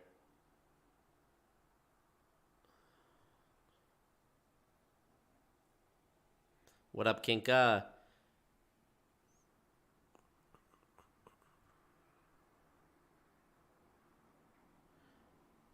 Jerome says, I spent way too much money on MLMs in high school, though I guess now it's easier for me to sniff out.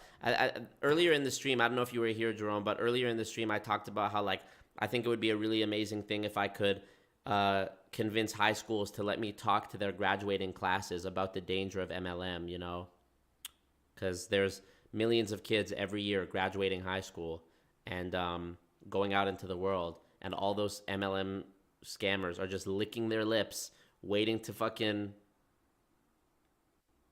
dig into these kids who don't know shit about the real world. And that's their market, you know, that's who they go for. Visible minority, visible disability. Are you an immigrant? You're struggling? Check out my MLM. You're a high school student, you don't know what you want to do with your life? Come to this MLM, I got you. Come to this seminar. We're going to inspire you, bro. You've seen Wolf of Wall Street? You're an old person who can't afford to retire? Oh, come on, come check this out. Or you are retired? Come, let's fuck you over with this. You know?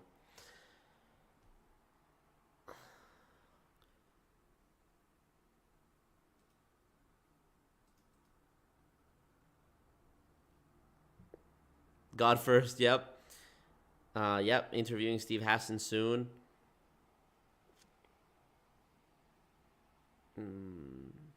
Wings of Redemption, I'm not familiar with that. Now they're a realtor or something.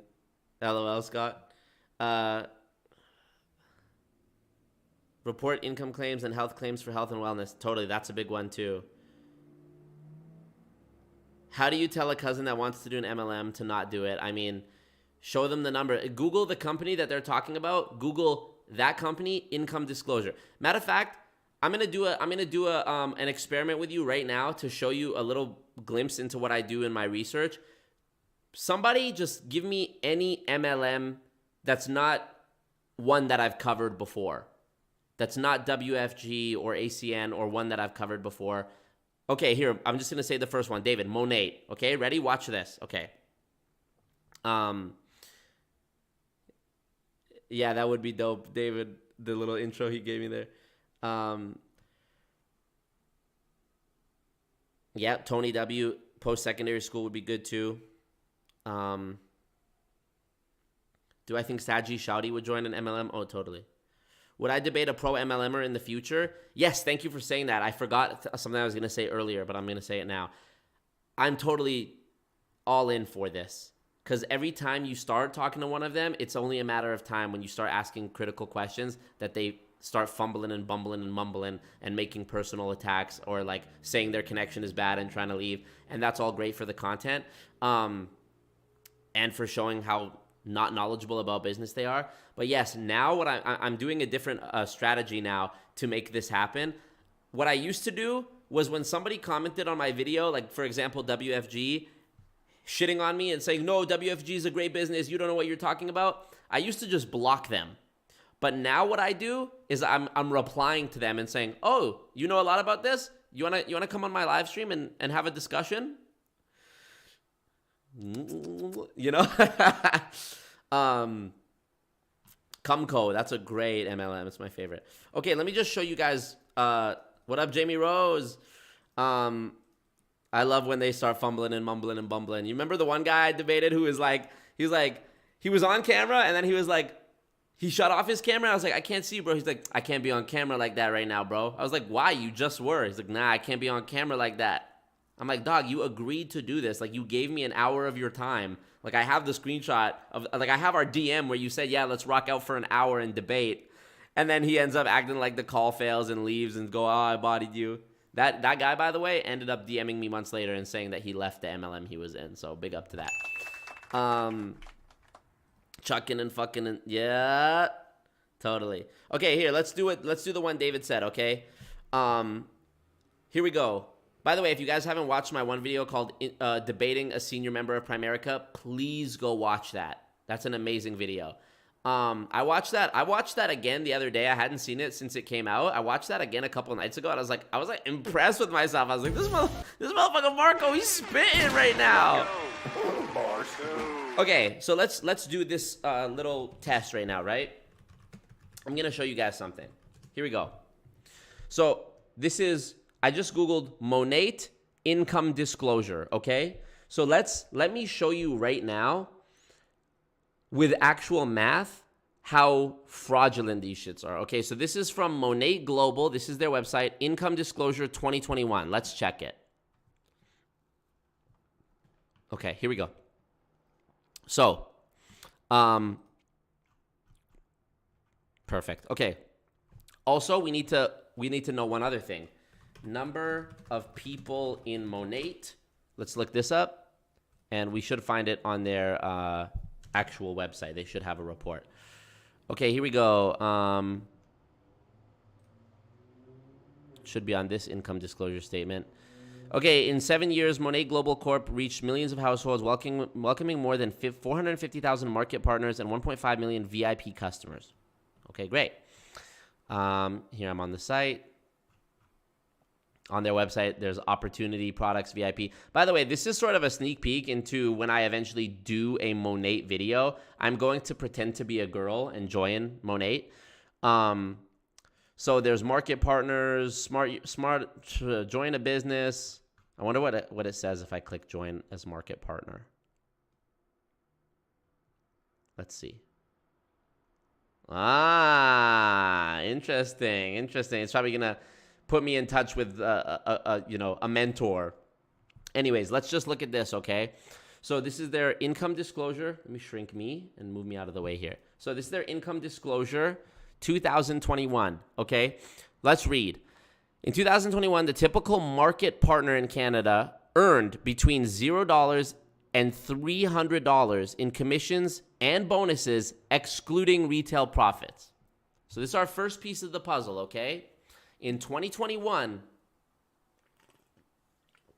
the typical market partner earned between $0 and $300 in commissions and bonuses. So let's see. The average, the typical is what they say.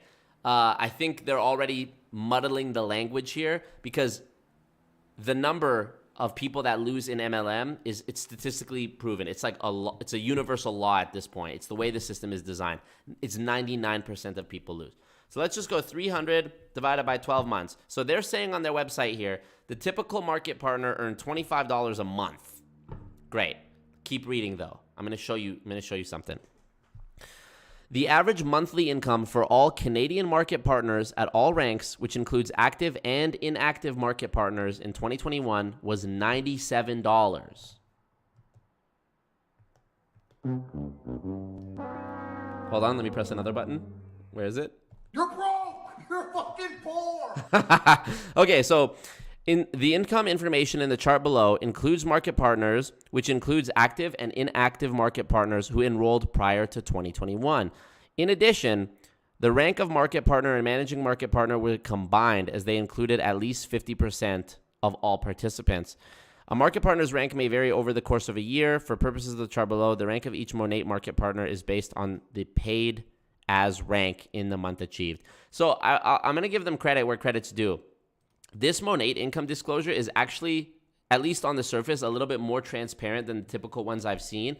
Generally, what you see in an MLM income disclosure is they'll say, for example, something like this. They'll say, below is our average reported income or our reported incomes that we saw for all members or all customer qualified people in the company, blah, blah, blah. And they give you a number, right?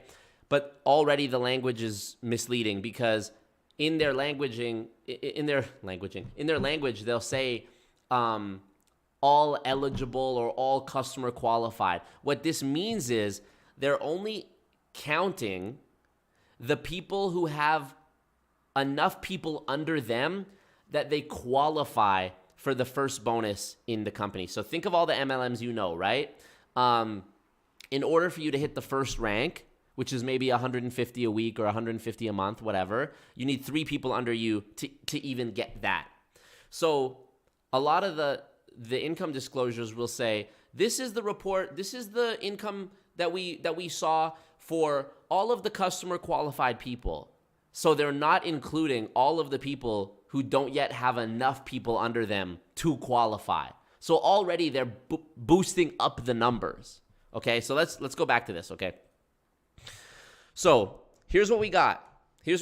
We are seeing rank, percent of active and inactive market partners, average monthly gross earnings, average number of months to achieve the rank, median number of months to achieve the rank.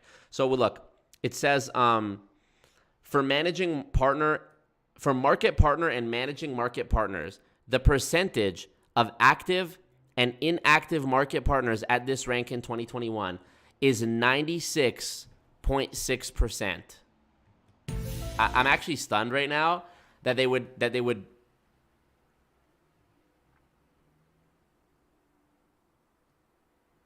phrase it like this because this already looks so bad. You're already saying 96% of people, 96% of your market partners, okay, are at the rank of market partner or managing market partner. 96% of all your people are at this level, earning an average of $22 a month.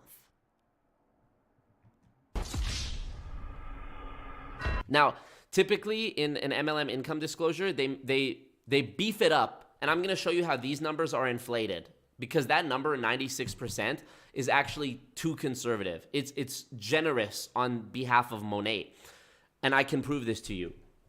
So in an MLM, like I said before, they'll say the numbers in our income disclosure reflect the average yearly earnings of all of our customer qualified people. This number is misleading because it doesn't include all the people who just joined and they maybe only have 1 or 2 people under them, but they don't have enough people under them to actually even qualify for the plan. So already those people are being left out of the report, which is, faulty reporting. It's misleading. But when you leave those people out, those people who don't qualify for bonuses, and you only include people who qualify for bonuses, the average number that you report is higher. So it looks better on you, right? Add to that the fact that they only report for 1 year. Each year, they do a new income report.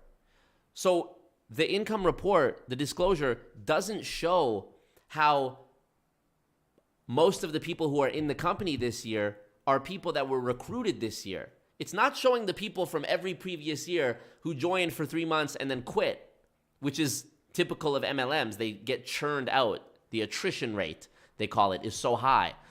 Now, add to this the fact that when you're calculating an average, right? To calculate an average is very simple. If you want to calculate the average score that a class got on a test, what you would do is you would take all the children in the class, let's say there's 10. You would take the percentage that every kid got on the test, 75%, 80%, 96%. You would add all of those up, simple addition. Then you would divide by the number of students in the class, so 10. So you would get your total number, some huge number, divide by 10. That's the average of the highest and the lowest people and everyone in between, okay? When you're reporting income of an MLM, they're reporting average. See here it says average monthly income by rank. Already we can see 96% of people are earning $22 a month. This is pupu caca. $22 a month. You know what I mean? $22 in a month, I could make more money than that just like offering my friends rides places and like getting gas money. Literally, I could do that a couple times. Like we're not even talking like minimum wage, McDonald's, Uber, like we're not even talking anything like that.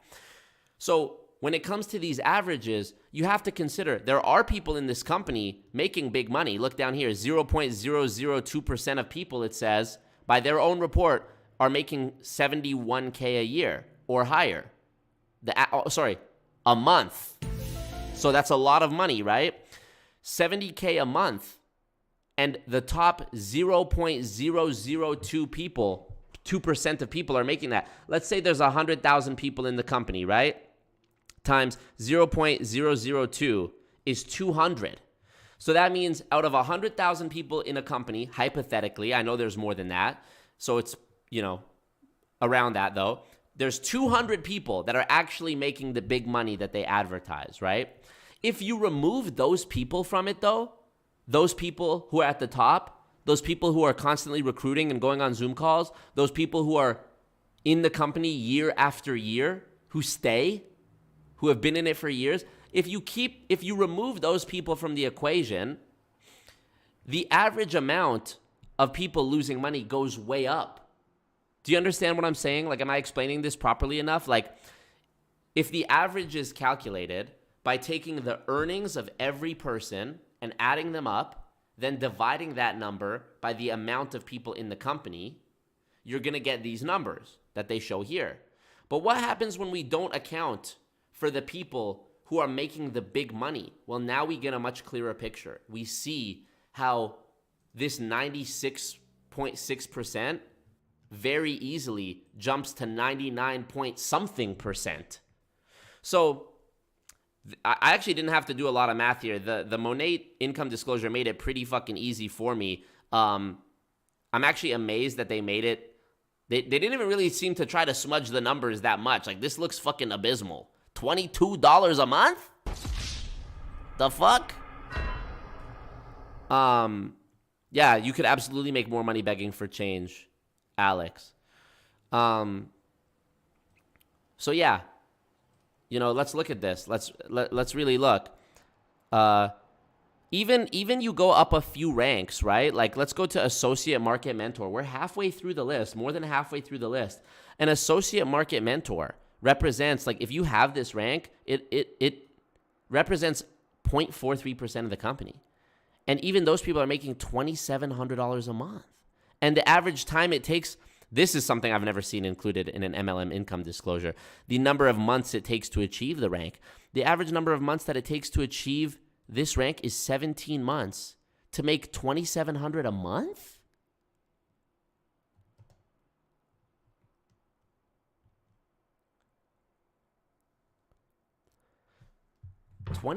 Let's say you worked a 40-hour a week job, okay, and you made $12 an hour. 12 times 40 times 4 weeks. That's $19.20 in a month, okay?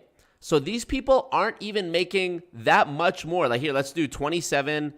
Here, what's the number? 2737 in a month after 17 months, a year and a half. 2737 divided by 4, 8, 12, 160 hours in a month. That's equivalent to a job, a full-time job at $17 an hour. Now think about that. It's going to take you 17 months of losing money in all these other ranks, or earning dog shit money, poverty money, minimum wage money, less than that actually, to achieve a rank where you're earning the same amount as a person who makes $17 an hour and works a 40-hour work week. Never mind the fact that you're probably going to be putting in way more hours than that person, because Zoom calls, prospecting people, all the fucking bullshit. And this $2,700 a month doesn't include the amount that you have to spend as a member of the company to maintain your rank. You got to keep buying that shampoo. You got to keep buying the skincare to qualify for your base volume or your customer volume or your PV, personal volume. They all call it something slightly different, because you earn points when you have volume, and then it's a whole convoluted mess.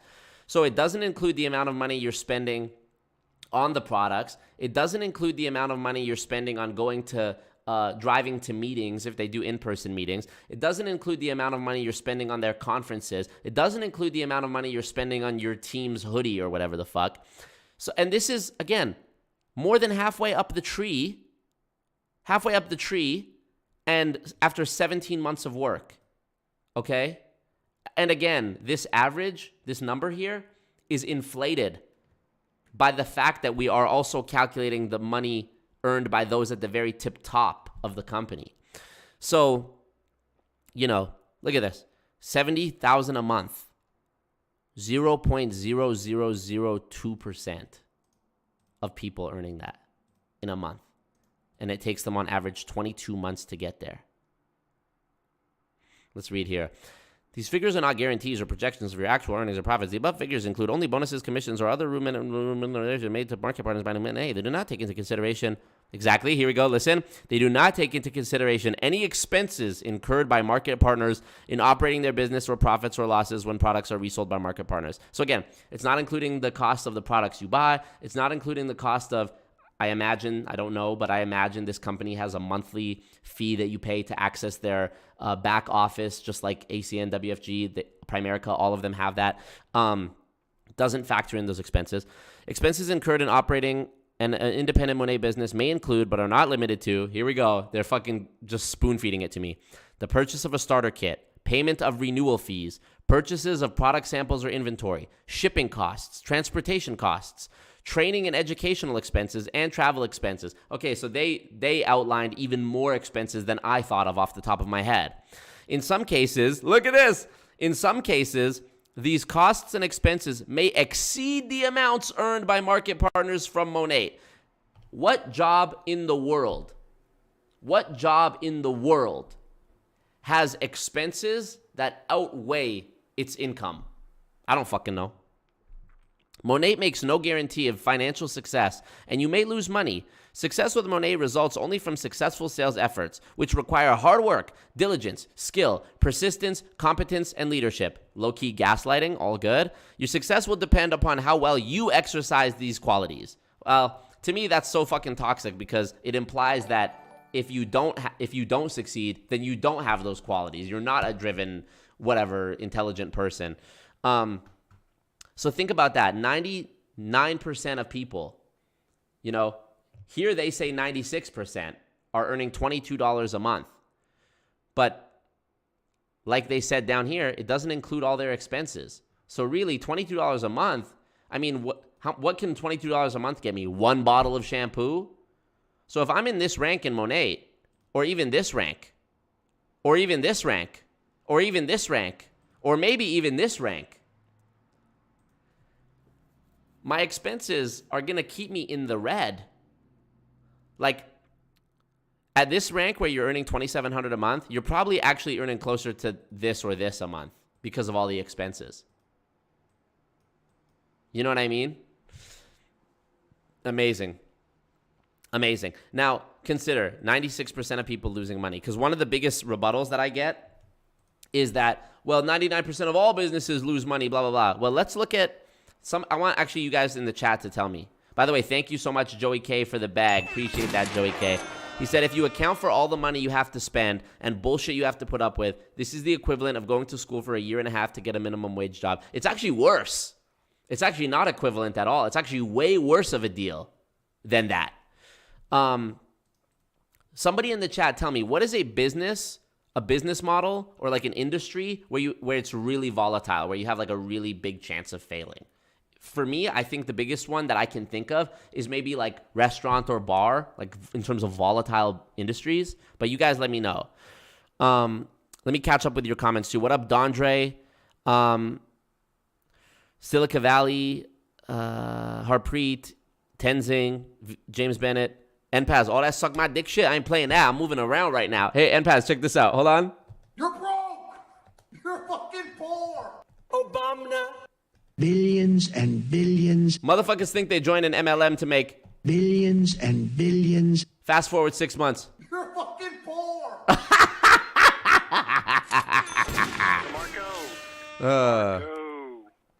Oh, man. Yep. Dominic Izzo's pro MLM and always tries to get an anti-MLM creator to debate him. I should hit him up. Dominic Izzo? I love that, bro. Oh, this fucking guy? I actually know this guy. This guy's a fucking loser. This guy actually made a video about me, and how did it happen?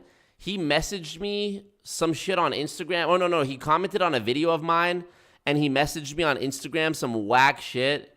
And, bro, this guy's an absolute fucking cock. I actually blocked him. Here, let me unblock him for a sec on Instagram and check him out. This guy's a fucking dickhead. You know what it was? I looked at his YouTube. I was like, I'm not going to give this guy the platform.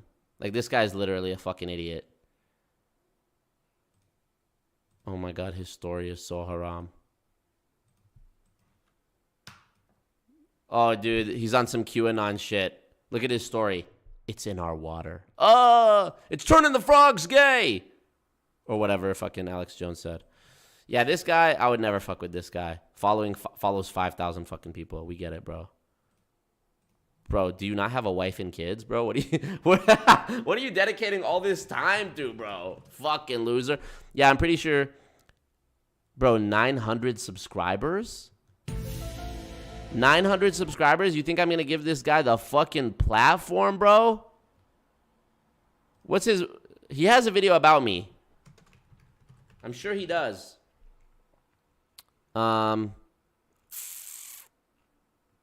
Maybe it was just on his story. I don't know. But like, dude, the fact that this guy was a cop is so concerning to me, you know? Thank you for that comment, Chucklehead. Silicon Valley says, the Primerica debate gave me secondhand meat sweats. You bodied that, man. Thank you. I love that. What up, Nerds Loft?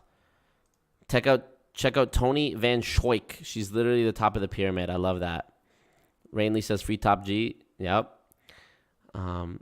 See, look, we're totally a pyramid scheme. We told them it's their fault for thinking they'd get rich, right? That's the equivalent of them doing like their due diligence, right? You could make $22 a month returning cans. Facts. Here we go. Let me catch up in your comments. Jared removing messages. All good. Thumbs up the stream, by the way, y'all. Thumbs up the thing. Thumbs up the king. If you remove outliers, so the top 1% and the bottom 1%, it shows how garbage it is. Absolutely. User jerking it during the stream. Appreciate that.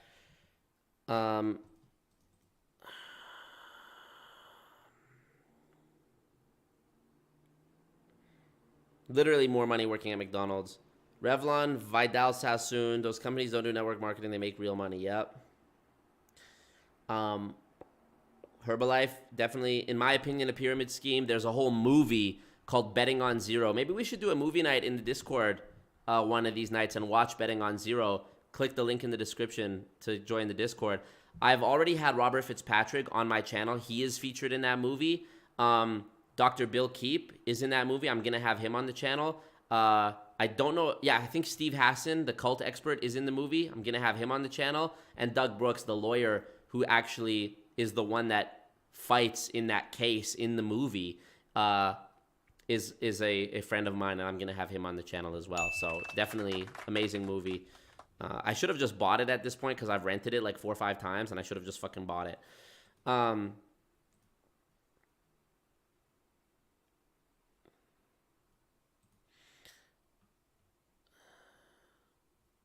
Yeah, Akeem, sorry to hear your mom did Herbalife. Oh no, your uncle's wife had a so your aunt had a brain aneurysm after Herbalife? Fuck. It's totally speculative. I'm not saying that it gives you a brain aneurysm, Herbalife, if you're watching. $22 won't get you a bottle of Monat shampoo. Their products are expensive AF. Yeah, let me make a quick note on that too, bro. Aside from the fact that the endless chain recruiting model is likely to make you lose money, consider that they all say that they are direct sales companies. You know, these MLMs are represented by the DSA, the Direct Selling Association, right? But think about what that actually means. Like, think about those words in your mind for a moment. Direct selling. What that means is you have acquired a product from a wholesaler, or you invented it, or you developed it, and you are meeting up with someone, going to their door, and selling something. When have you ever fucking done that? When was the last time you saw someone do that? When was the last time you know somebody that bought something in that method? It does not exist. Walmart exists. Amazon exists. Direct selling today, you can Google this yourself. The actual act of direct selling something to another person and skipping over like retailers and not going to a big box store accounts for less than 1% of all the retail that exists in North America. All of the sales made, less than 1% is direct selling. Even weed you can buy from a store now. I cannot think of anything aside from actual hard drug dealing that would require you texting or calling a person being like, hey bro, can we meet at the 7-Eleven? Especially a fucking shampoo.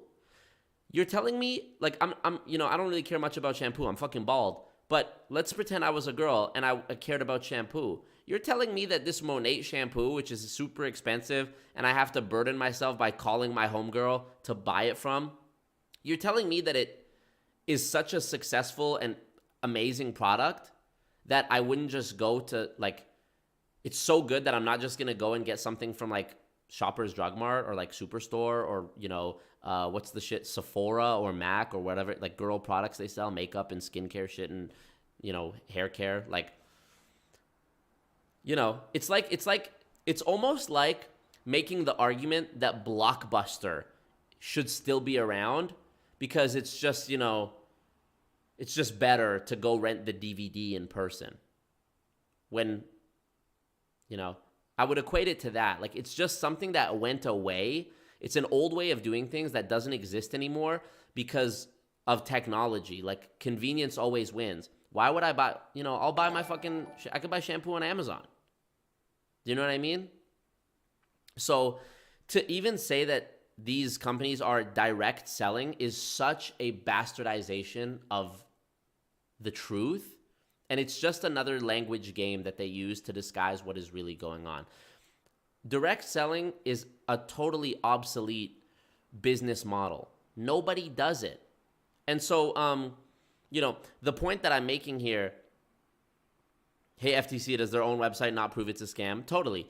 I mean, to say that, oh, it only, you know, people's success depends on their own perseverance and dedication, I don't know how that counts as like sufficient warning. Like, it's a scam. If 99% of people in your company lose money, it's a scam, bro. If 99% of people in the company earn $22 a month, and that doesn't include the fact that it's being averaged out by the top earners in the company, and it doesn't include their expenses, I would think that's a scam. And those numbers are consistent with every MLM. So again, I mean, I hate to go on the tangent here, but like, to say that it... Wow, Jose! Wagwan. Thank you so much, Jose! Bro, Jose, come on, bro. Jose bringing the fight. Where's Trump? Billions and billions. I love that. Well, thank you. Thank you, Jose. I really appreciate that, bro. God damn. Craziness.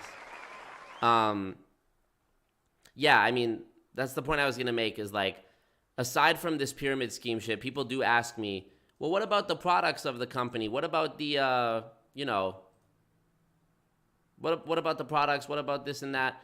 The thing is, even if the shampoo or the lotion or the shake was really good and you really liked it, right?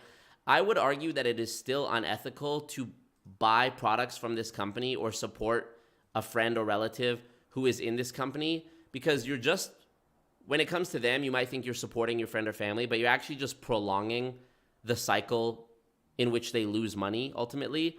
And secondly, you're also contributing money to this company that fucks people over, and you're helping to perpetuate a system where 99% of people lose money by design. So those are my thoughts. Those are my thoughts on that. Let me pull up something else here.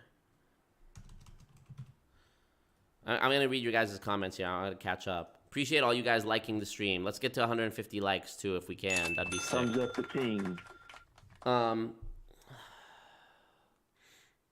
Restaurant, you guys are saying, okay, restaurant. But restaurant's not direct sales. I think you guys, maybe I didn't explain it clear enough. Restaurant is not direct sales. Restaurant is a restaurant. Oh, sorry. Let me back up. You guys are saying restaurant in response to my question about what is the most volatile business model. I would agree, restaurant. So this is what I was going to make. Thank you for reminding me. This is the point I was going to make. Josh says YouTuber. Hilarious. I'm going to Google right now in front of your eyes. Restaurant failure rate.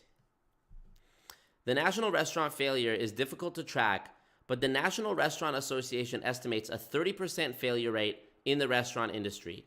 In other words, 1 in 3 restaurants won't survive their first year. Okay.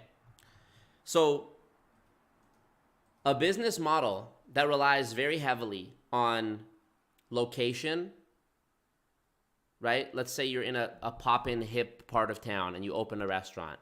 You have to deal with the marketing. You have to deal with staff.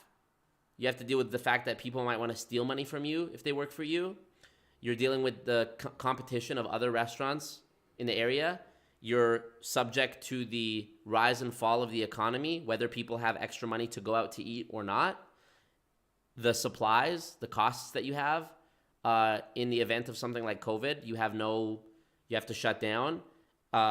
Your vegetables and fruit, those all go bad if you don't sell them. That's lost money, and on and on and on and on. It's a very difficult industry, restaurant business. I've seen my family go through restaurant business multiple times. I would never get into restaurant business. Straight up. I would agree with that number, 30%, as an estimate, right? That's what the website said. 30% failure rate in the first year, okay? Failure rate, meaning they have to close their doors. They lose money, okay? Not just they lose money. I mean, you've heard it takes a year to break even because of all the overhead costs. I think this is another way that MLMs get people in, is it's like the overhead cost is so low. You guys remember in my WFG video, they show that model here. Let me pull this up. This is, to me, still one of the most stunning fucking things I've ever seen in my experience doing these videos. Look at this. So in the video, when I go, look how young I was. Aw. Look when I go to the first meeting here. Here, look. They show on the board here, right? Which one is easy to build? Even the grammar is bad, you know. Which one is easy to build? 5 houses cost $2 million investment. 5 Subway restaurants. I like how I got this shot like through between the turbans of these two guys.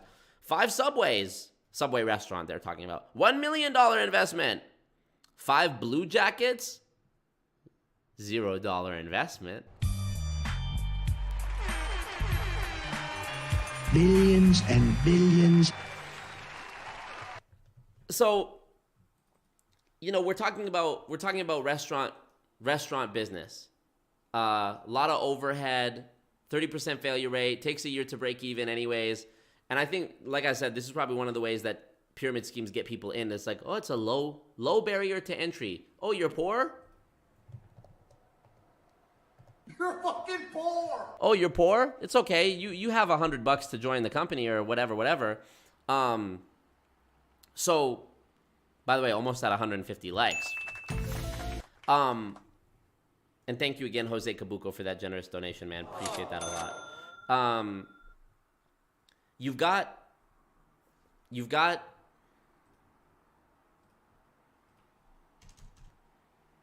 these companies that have a 99% failure rate, even by that Monate income disclosure. Even if I didn't read this part about how it doesn't factor in they're expensive, even if I took this at its word, 96%. You know, this is one of the things where during my debate with Gary from Primerica, I actually wish I would have said something better, because he took me a little bit off guard with that question. In it, I mentioned, in the debate, I mentioned to him how 99% of people in MLMs lose money. And sidebar, even that language, lose money, failure rate. Me and Robert Fitzpatrick talked about this in our interview on my channel. Even that is a bit inaccurate to say, because the companies, and this is fucked up, check this out. In these companies, they are designed for 99% of people to lose. The losses of the 99 fuel the earnings of the top 1. So in a way, the failure rate is actually the success rate. 99% of people losing in an MLM means it's working perfectly. That's so fucked up.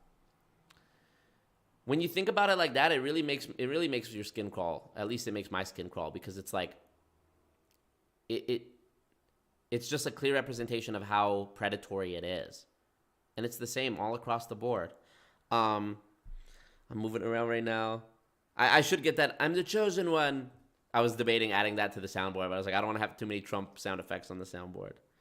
Is the Marco a clip from an MLM guy too? Yeah. By the way, anybody in the chat know if Scott Johnson and Peter Mingles have talked about me lately? There's these two guys. They're pro MLM guys. Building Fortunes Radio is their show. I'm going to show it to you right now. This is their show. Okay. Hold on. This is their website, okay? Look at this website. Look how bad this is. This is how you listen to the show. Ready? Loading. All good. Taking forever. All good. Okay, this is the show. This is how you listen to the show. Look how bad this is. Look at this player. Listen to the audio. Welcome to Building Fortunes Radio. So anyways, long story short, I'm probably going to do a video about these guys. The one guy, Scott Johnson, is a known troll on the internet, especially in the anti-MLM community. He's like 60 or 70-year-old man in his 60s or 70s, and he's just a fucking troll. He's rude. He insists that he is the authority on MLMs. He insists he knows everything. This is a guy who was in Amway for like 30 years and lost like $1 million in today's money adjusted for inflation. Like, this guy is a fucking idiot. And him and his boyfriend Peter Mingles, who run this show, Peter Mingles is actually, his name is mentioned in the book Ponzi-nomics. He's a known MLM scammer. Scott Johnson sent me an email almost 2 years ago inviting me to be on their show. And at this time, I was very concerned with making sure that I didn't go on people's shows unless they actually furthered the movement, right? Like, I wasn't asking for money to go on people's shows or YouTube channels or whatever. It was just that if it wasn't going to get the content out to more people, I didn't want to do it. Fair enough, right? There's a reason why I did CoffeeZilla's podcast and nobody else's. So I told him very politely, hey man, do you know how many people like actually listen to your show? Like, do you have the analytics? Because I'm looking at the website and this is what I see. So he's like, no, I don't have that, but I think like 10,000 people a week listen to it, which is insane. Totally false. And then I said, I was trying to give him a hint and let him down easy. I said, hey, I'm kind of busy right now. Maybe in the future we can do it. I'm not interested right now. And he was just insistent. He emails me back, well, when can we do it? Give me a date. And I told him, sorry, I just don't want to do it because I only want to do interviews where it's going to get out to more people. And he basically hit me back and was like, I don't think you know who you're talking to. I'm the illest when it comes to the pyramid scheme stuff. You don't even talk about the tool scam. The tool scam, for those of you who don't know, is like way back in the 80s and 90s and shit, they would sell like motivational cassette tapes to the constituents of the MLM, the people who joined, and that was like a big way that they made money off them. But now that's not as much of a thing. You might buy a t-shirt or like they might tell you to go read some book, but it's not like it was. And this guy is obsessed with the fucking tool scam. Like, he's stuck in the 90s, bro. 30 fucking years ago was 1993. It was 30 years ago, dog. Wake up. So, he sends me this email, oh, you don't know about the tool scam, blah, blah, blah. And I replied, Scott, go fuck yourself. And after that, I blocked him. And since then, they dedicate a segment to me on their show pretty much every single week. Just talking about how much of an idiot I am. And now that I'm, and that emoji that NPaz and Jared are dropping in the chat is of Peter Mingles speaking at one of his MLM things.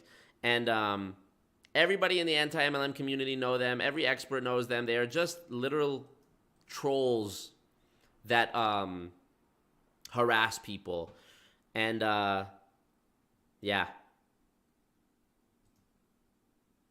I'll probably do a video about them to catch everybody up on them. But I would love to do a segment or a series where I just listen to what they said about me that week. They love me.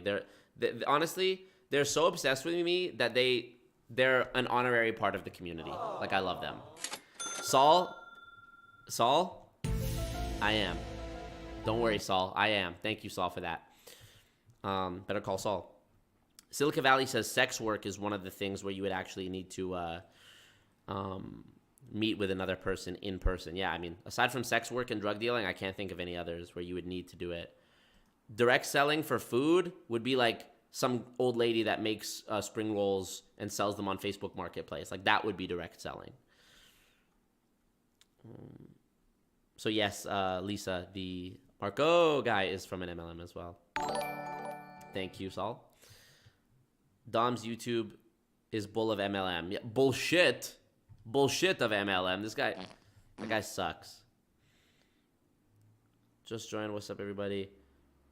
Thank you, Corinna. What up, GRZ? Is vector marketing still a thing? Yeah, the Cutco knives, totally. FMI says Amway was trying to be hip and have their own website businesses for each member, but they're exact copies of each other and look like they were made using HTML by a middle schooler. I love that. How else do people get their tonics if not from door-to-door salesmen? Yeah, like the idea of direct selling as a concept is equivalent to the idea of the milkman coming to your house or the newspaper showing up. Like it just goes away. People don't read the newspaper anymore because we have the fucking internet. So, you know. What do I think of... You know what? I don't know if I can even comment on that, Jalen Lewis. I apologize, but I'm going to play it safe here. At one of the MLM presentations, they were like, we're not salespeople. In my head, I'm like, how the fuck do y'all make money? Yeah, totally.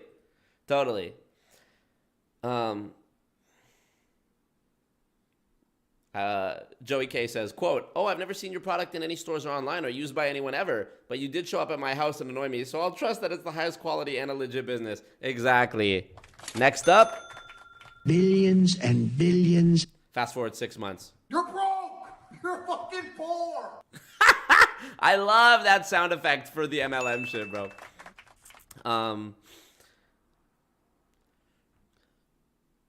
Not Jalen Lewis spamming the same comment multiple times because I didn't read it immediately. Bro, there's 108 people in here.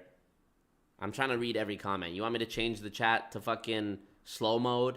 You want me to put the chat to members only, subscribers only? Like, bro, chill on me. What up, Foamy One?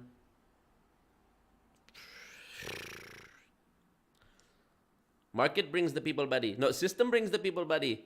Yep.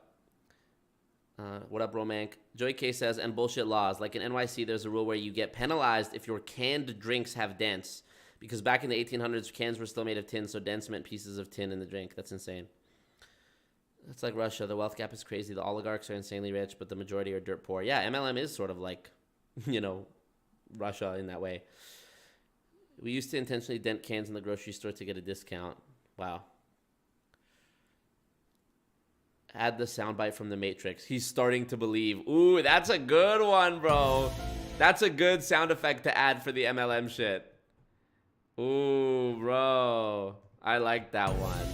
Yeah, I'm going to add that to my watch later so I can download the audio from it. Here, hold up. He's starting to believe. Oh, man. That's amazing. That's so funny. Is that an 80s ad they must be spoofing? Nope. Scott and Peter, they're legit, man. I mean, they're not legit, but that website is legitimately them. Scott Johnson is the definition of Dunning-Kruger effect. Totally. Dunning-Kruger effect, for those who don't know, I'm mansplaining, is when you think you're an expert at something because you're such a novice at that thing that you actually don't even know the difference between what's good and what's bad. So, for example, think about some kid in your high school who thought he was the best guitar player ever, but it was only because he just simply didn't know enough about guitar to even be able to make the distinction between what was good and what wasn't. That's Scott Johnson and Peter Mingles, frankly. Let's call them. Let's call them right now. We call my boy Scott. I mean Peter. Whoever the fuck. Let's call Ming. Ming. Where are you, buddy? Calls. I think his number is this one. Hold up. I think it's this 386. I gotta go back. I don't want to get it mixed up with any of my other important calls. Oh yeah, here we go. Okay, here, I'm calling him. He answers sometimes, which is crazy because it's like late where they are. Here we go. Let's call. We're sorry, that line is busy, but you can try. Actually, that might have been Scott Johnson. Here, let me call this one. Here. Meningers, is named after Peter Mingles. Please leave your message for Scott Johnson. Okay, hold on. So the first one was Peter Mingles. Let me call him again.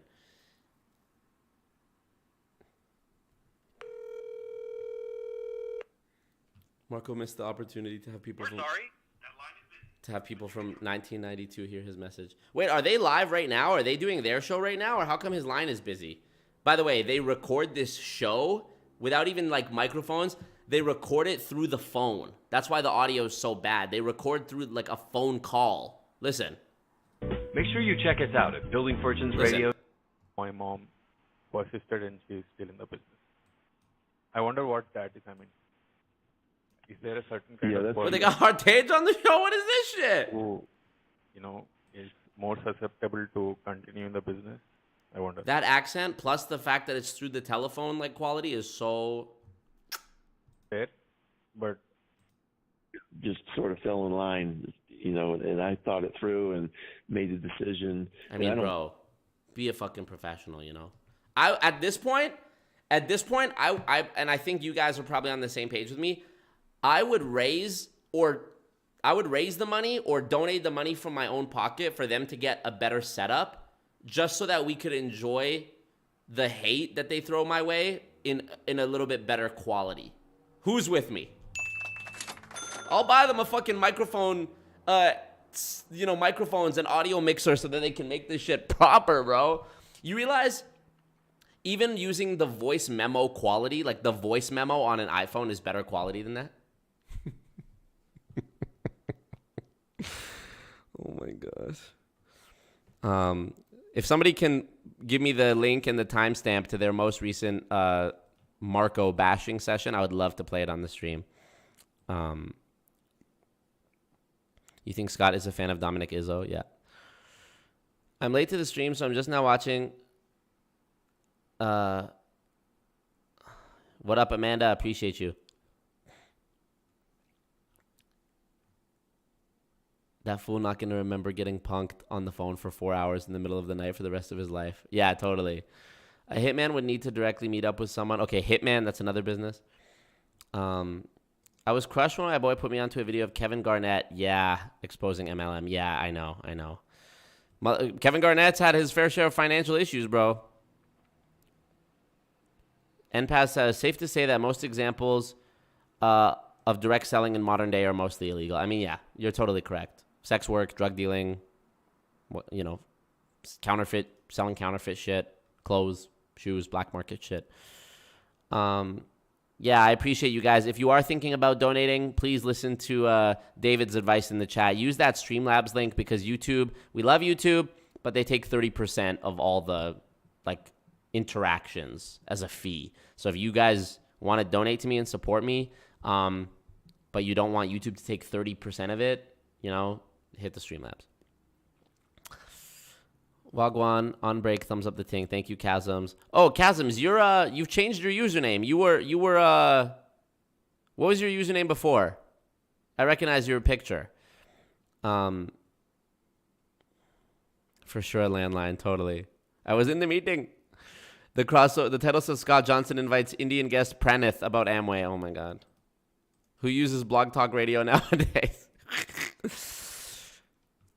Oh my goodness. Yeah, the show does sound like a show from 1993 after they accidentally left the mics on. Hilarious.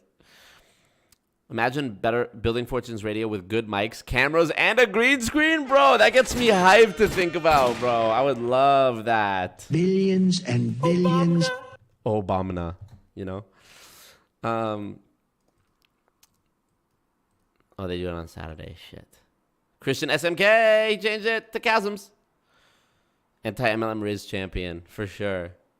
Well, man, this has been a great live, honestly. I've been spitting some fucking bars on this one. God damn. You're wrong.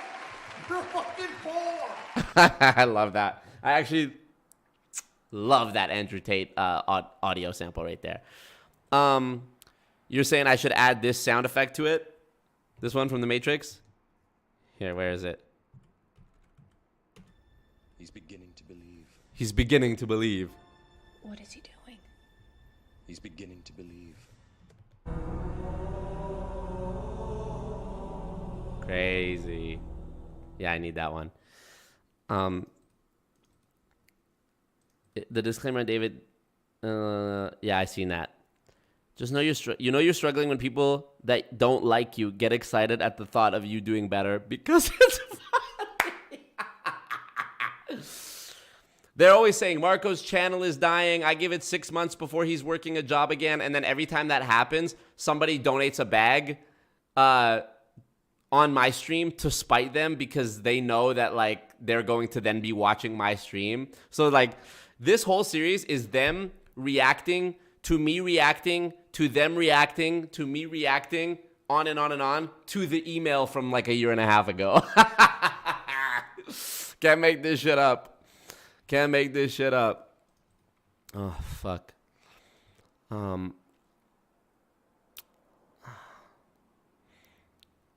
Appreciate you, Saul. Yeah. Honestly, they have gotten more listeners and more streams from me playing them on my stream and my like audience going and checking if they're talking about me than like from their own, you know what I mean, efforts for however many years they've been doing this fucking show. I think like 10 years. Going to sell so many houses this year and get you a fat dono. Oh shit. You know, I don't want to end the stream yet because there's still 100 people in here and that's amazing. Like, bro, after almost, you know, it's 2.5 hours. I really appreciate that. But you know what I will say?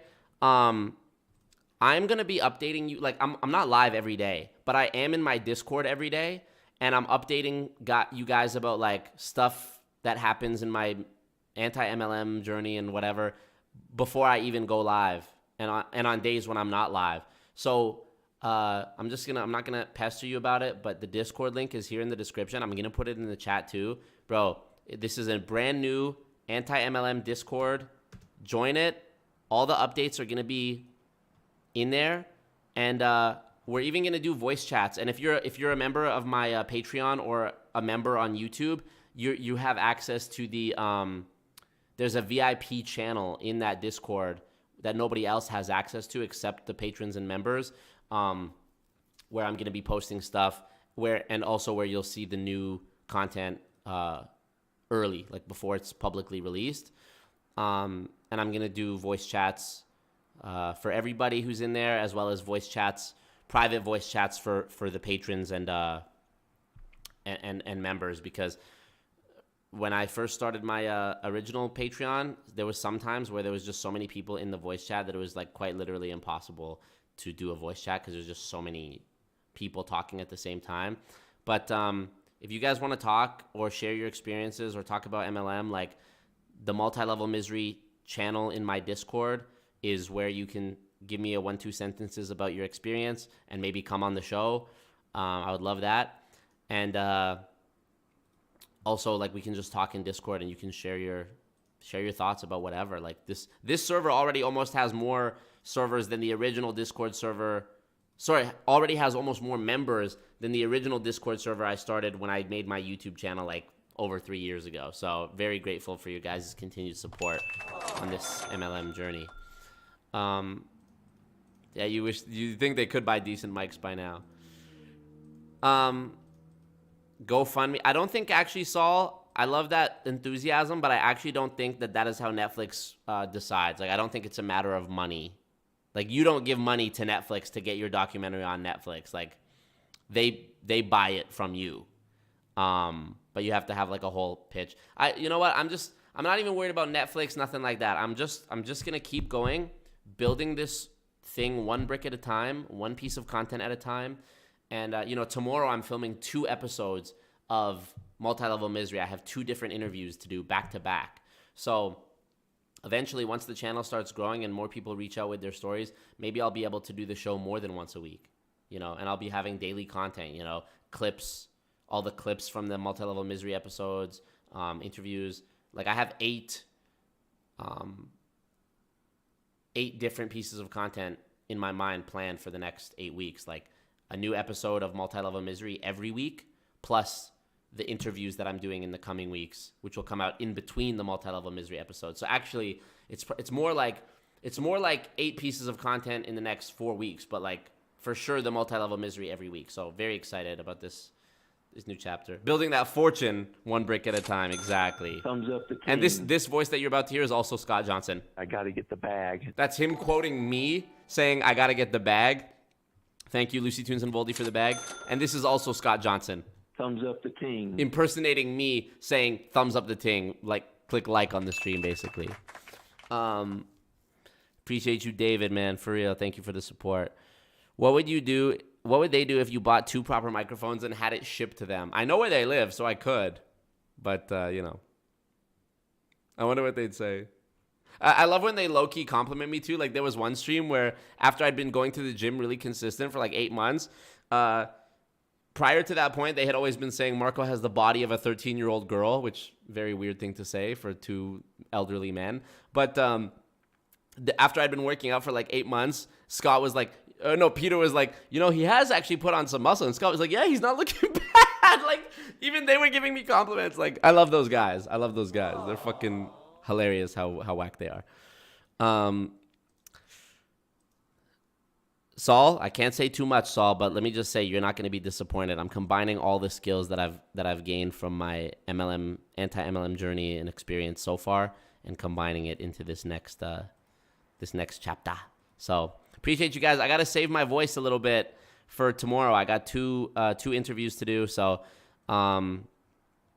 also before you go, I want to ask you in the chat. I want to do like a poll.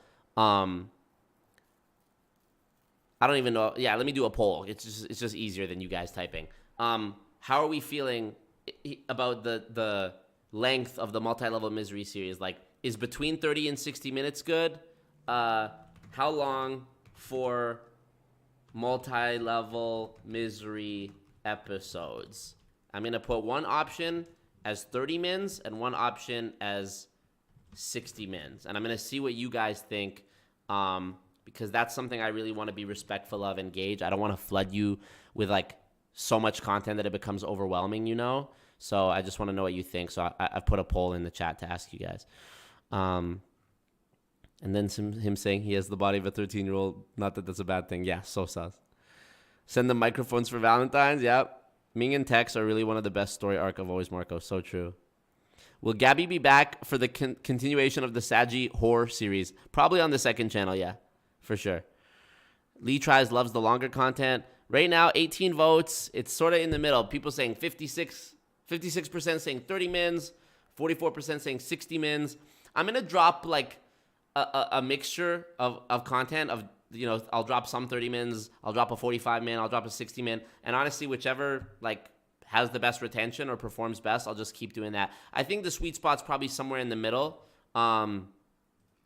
So if most of the episodes, like if they average 40 minutes, 45 minutes, but then once in a while I have a 1 hour long episode, like that girl's episode, Eli, yesterday, I think her story was just so crazy that like I was like watching it back. I was like, there's not even anything I can cut from this. Like this is just so amazing. So go watch that video if you haven't. It's pretty light on thumbs ups, to be honest. Like, not to be that guy, but the MLM update video that I put out a few days ago has less views than the multi-level misery episode, but the multi-level misery episode has less likes. So it has more views. This one has more views and less likes than this one. So, you know, go balance that out if you're a real one, you know. And yeah, I'm happy with it, man. 5K views in a day. It's been out, I guess, a little over a day and a half, but almost 5K views. Actually, it probably is at 5K views because on the homepage, it's not updated. But if I go to my YouTube studio, it probably is at 5K. Let's see. 49.46. So we're like 50 views away. So yeah, 5K views. Hey, man, not bad for not having done this type of content for over a year. And a lot of people unsubscribing because of that, you know, and me asking people to unsubscribe because of that.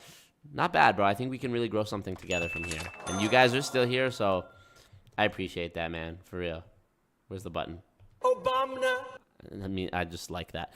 60% saying 60 minutes. I'm gonna split the difference, and I'll go for a 45-minute episode with one of the interviews I do tomorrow. So appreciate you guys. Join the Discord. Last call for the Discord. I'm looking here and seeing Tuxedo Cat joined, Theta Rax joined, TL joined, Quandalin Dingle joined, Quandale Dingle, oh yeah, Quandale Dingle, yeah, I know that meme. Lisa B joined. Make sure you guys click the check mark in the verification tab too, so you can access all the other channels. I'm doing it for you, some of you guys here. Dave Vaughn joined, thank you, Dave. Beavers just joined. I'm watching you guys right now. I'm watching you join and shouting you out here. I'm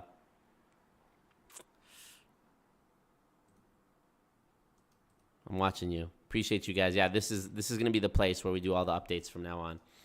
Oh yeah, here Jared wants the Wagwan. Where is it? Wagwan. Appreciate you, Nerds Loft. Appreciate you, Corinna, Miguel. Oh yeah, I've heard of Primerica, baby. Yeah, join the Discord if you want to tell me your MLM horror story for Multi-Level Misery. Wagwan with Riz. Definitely putting out shorts. I've already put out two shorts from the interview that I dropped yesterday. So yep. Appreciate you, Brang. FEG. I've heard of that one. All right. Appreciate you guys. I will see you tomorrow night. Tomorrow night we'll be back here. So pull up and it's gonna be fun. Hopefully. Tomorrow night is also when Scott Johnson and Peter Mingles do their show. So maybe we'll listen to that together live on this show and react to it. Because I know they're going to be talking about me and my MLM update. So, all right, you guys. Love you all. Peace. You're broke. You're fucking poor. Okay, last time. I'm sorry. All right. Peace out, y'all. Later.